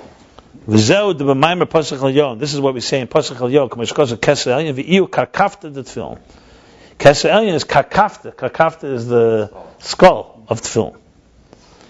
Yesh nuscha v'iyu karkafta the loy monach film.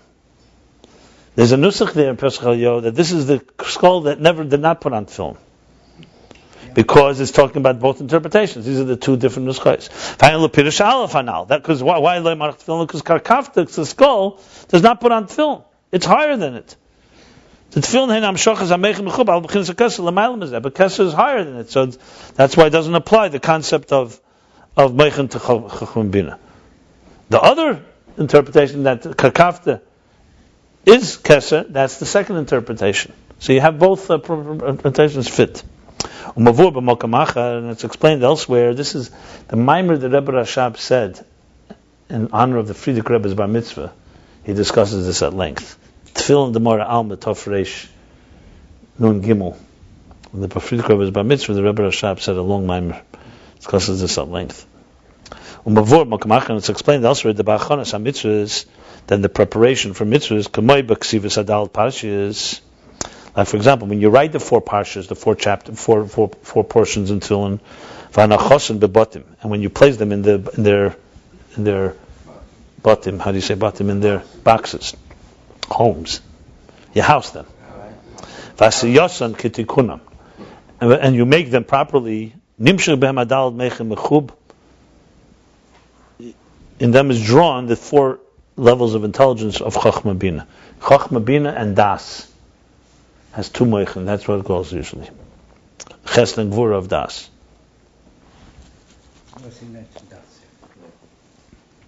By the asiyas hamitzvahs, by nochas atfilin al azrei al reish, and by doing the mitzvah, that's by preparing the mitzvah. He's explaining a new element now with mitzvahs. And by asiyas, by doing the mitzvah, by nochas, when you're actually putting on the tefillin al azrei on your arm, al reish on your head, nimshich b'marotzen elyon b'chinas hakeser. In them is drawn, transmitted the desire, the divine desire from keser b'chinas teisvus eides b'meichen, in a state of abundant additional energies in the intelligence. See what he's saying now? He's saying, we just said the 2 things in mitzvahs, another place explains, that's the difference between before, when you prepare the mitzvah and when you do the mitzvah. When you prepare the mitzvah, you're basically doing the hamshacha and the sfiras. That's more the actual between meichen and midas. But when you are actually doing the mitzvah, you're drawing down the ratzon elyon. Because that's when you do it. Because the ratzon elyon is when you do the mitzvah. The preparation sets the tone. He's just adding. Now after this longer discussion, he says, and however you interpret it, is the mitzvahs, physical things, they become containers of the divine. Now he goes back to Torah. All this was a long, so-called, not digression, but a type of qualification, how it's different than Torah. This explains also what he said earlier. Remember, he said earlier that mitzvahs are kelim, they're garmui. They're the ner mitzvah. So they're not one, mamish.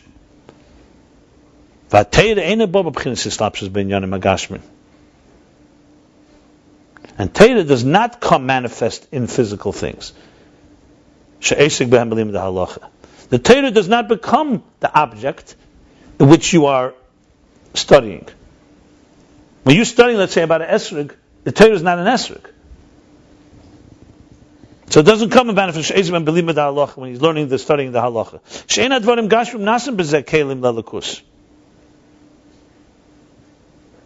By studying something, the thing itself, the Gashmis, does not become containers to godliness, and they don't gain any kedusha, holiness, because of this. When you go and pick an esrog, you designate this esrog I'm going to use for a mitzvah, you choose an esrog and designate it, you have now actually taken a physical thing and made it a keli. When you learn about an esrog, hilchos esrog, you've not done anything to change the physical esrog of this world, or do anything that in the physical has become a keli, and there's no kedusha because of it. You're learning about it. Because it's a level of wisdom. That's what he's saying. And he gives a long example here in the parentheses. I might as well end the chapter. Like he says, like for example, Birurim. I mean, you understood what I just said? There is an expression, Kala Esek B'Teiras Eila, when you learn we learn the laws of Beis HaMikdash, it's like you built it. But it's still Kilu. It's a Torah. Torah has a power, because Torah is God's Torah, that it's as if you. But it's still not Beis HaMikdash. You can't bring a carbon based on our learning, and you can't, just because you learn Hilchos Esrog, does not absolve you from doing the mitzvah. But learning Torah itself is a mitzvah that we say a bracha. Yeah, but it's a different mitzvah, but it's not a mitzvah in Gashmis. It's not It's not the other mitzvah that you're reading about. Right. Okay. Yeah. But itself is an independent. But what's the contradiction? So what? But it's not. It's a physical mitzvah. What I'm saying, the Rebbe was trying to say here, I was thinking that You don't see the difference between Torah and mitzvahs? Is that what you're telling me No, now? Torah is a mitzvah. Tell me, is there a difference between Torah and mitzvahs? Think about it. You don't see the difference? Torah generally is study. The fact that there's a mitzvah to study, that's nice. But the mitzvah consists of studying about something, using your mind. Mitzvahs means taking physical items and doing something. Does Torah have an element? So what? So there's overlap, is what you're suggesting. If you don't say the words when you learn Torah, physically use your lips, you don't get Makayim mitzvah with the Okay. And if you learn Tanya, your lips are like the esrog. What I'm trying to say is the lips are like the esrog, are serving the same purpose as it. Esrog is a keli for God, and your lips are a keli for God when you're learning Torah. and you don't have an answer for this? So look in Tanya Perek Lamed Ches. He talks about it specifically. Because words are not actions. Milsa Zutra or something. Zut, exactly. But it's not Milsa Rabbah. You just said it. It's a minor action. And you want to change the world, you need major action. If someone just tells you with their words, I'm behind you, and they don't act on it, Right. I don't think you're going to like it. But we say Talmud Torah can make it cool. So it's not such a So what, is everything black and white? Everything has... And that's why. So why do we need to do mitzvahs? Why do we need to do mitzvahs if Talmud Torah can get kula? It's a good question. The Rashbi didn't have to, because it's a high level. But you and I have to? The Rebbe says in the Talmud Gula, You have an answer for everything, but you and I have to? So why not? But by us Talmud Torah is not connected to kula. It is, I guess.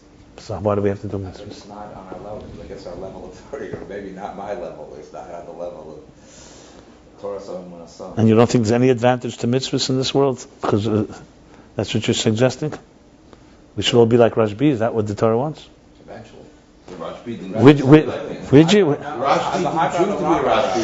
The Rebbe says at times of the Gula, we're all going to be at the level of Torah Sodom and Munasel, the level of the Rashbi. And we won't do mitzvahs. We'll be learning Torah all day long. Rashbi was forced into it, don't forget. And like we're forced not to give it. Listen, okay, I hear it this way. I don't want to be picky. Let's go. You wanted to say I'm sorry.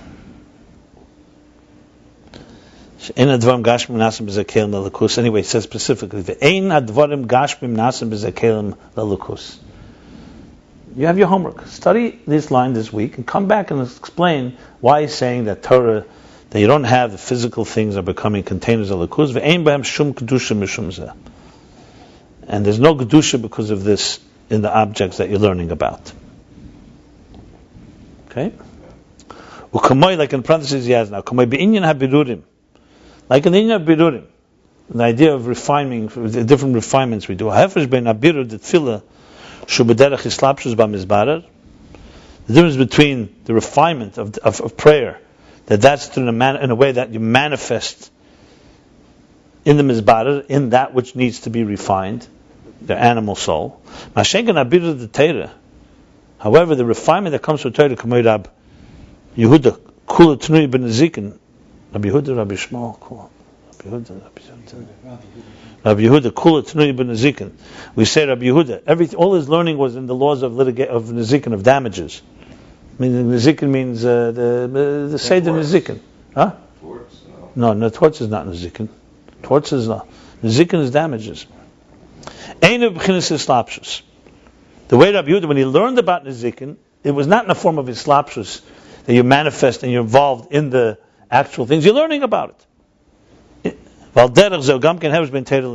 similarly, is also the difference between Torah and mitzvahs being hislapshus in the way it manifests. Like being haberurim in haberurim shaldei mitzvahs ain't kamei b'tefillah. He's only qualifying it. So Torah mitzvah is the same thing. A mitzvah is actually taking an object of this material world and designating it and using it in the form of kedusha, and you make a bracha and you do whatever you have to do to elevate it, like tefillah.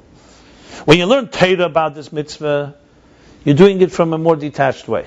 You're like b'mamshech into the world about this thing.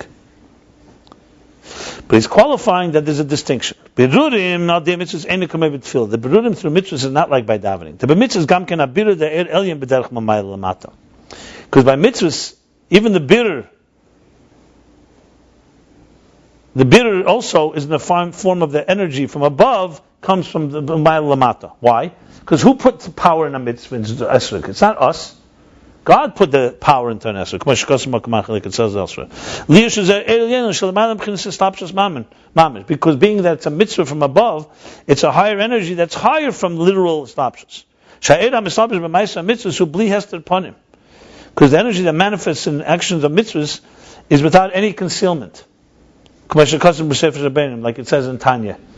We learned this earlier also. The neshamas get concealed in this world. Ma'aseh mitzvahs they retain. Esrog is kedusha. It's not concealed. That means it's a higher. That means that this is a higher energy. And it comes without any concealed face. That's why the refinement in this is from above down. Because it's not like a manifestation of Seder Ishtalshalos. So Seder Ishtalshalos, the order of things is every level gets concealed. The fact that God gave us Torah mitzvahs is He bypassed the regular channels of existence. In existence, for example, there's a table, there's chairs, there's a world. This was all subject to the gradations and the hierarchy of Seder Ishtalshalos. Mitzvahs bypass that.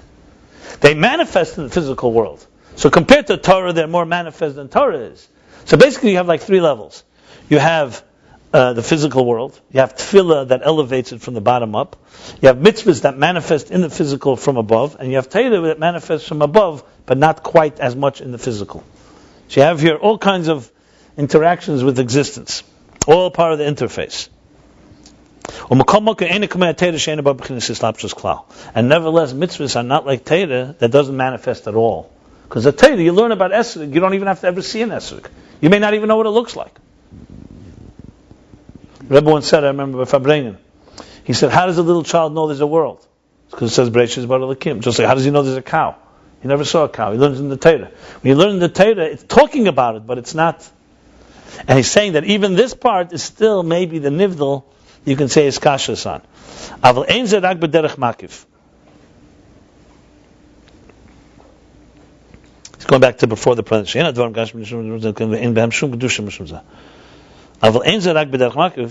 But you can't say that the Torah is in the form of makif either. That's like completely beyond. Because it's an involvement. You're engaging. You're learning about them. So you can't say Torah is just like standing on top of a mountain or completely above. You're involved and learning about them. And being that at least it's in a form of being involved and engaging with things that are so-called separate from, what do we say, severed from the divine. So you could say this part of Torah is also nivdal, and therefore you can say it's kashrus. That's what he's saying. This ends that chapter. Let's do the summary. We said the Torah, you mekasher the Torah, you bind the Torah like two separate things. We have to understand. Doesn't it say in Zeh that Torah and God are one, and godliness are one? The mitzvahs and kelim ve'varim. Mitzvahs are containers and like organs, limbs, body, the unity there is He, you and your garmui and like your body are one. The Torah is Eir. You and your energies are one. That's mamash yichud. The eichud b'chinas is kashrus. So how can you say it's in a state of iskashus? V'yesh leimer, and we could say before he said l'cheri yesh leimer, the iskashus zel b'chitzeni satera. That iskashus is referring to the bind to the outer dimension of Torah, esis satera, the letters of Torah. Shezel is gala b'matan Torah. That is what was revealed at Matan Torah. And then it comes into Torah in the oral Torah. And it manifests in physical things that are separate from the divine.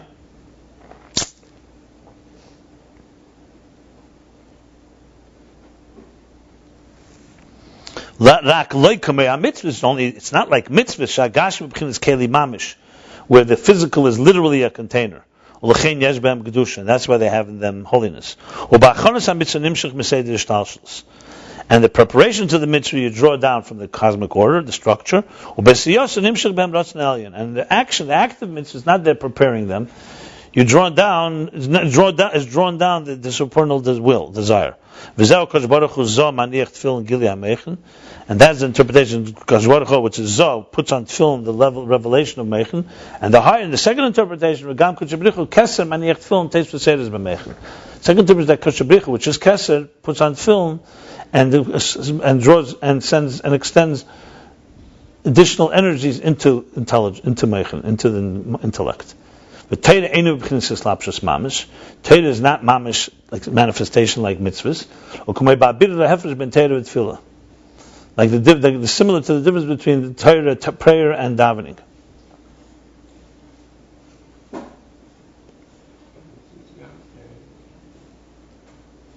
Well, mitzvahs gam kem amayla lamata. Mitzvahs are distinguished from prayer because they're also from above down. However, they mamish become kelim. Nevertheless,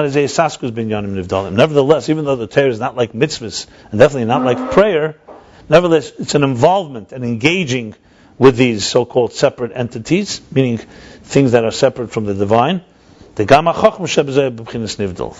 Means because also the wisdom within it is in a state of separate because it's involved in material matters. So this seems to be the answer. They answered that this is Chetzein Sed Torah is Iskashus. We're still in the middle of it, so it's far from over.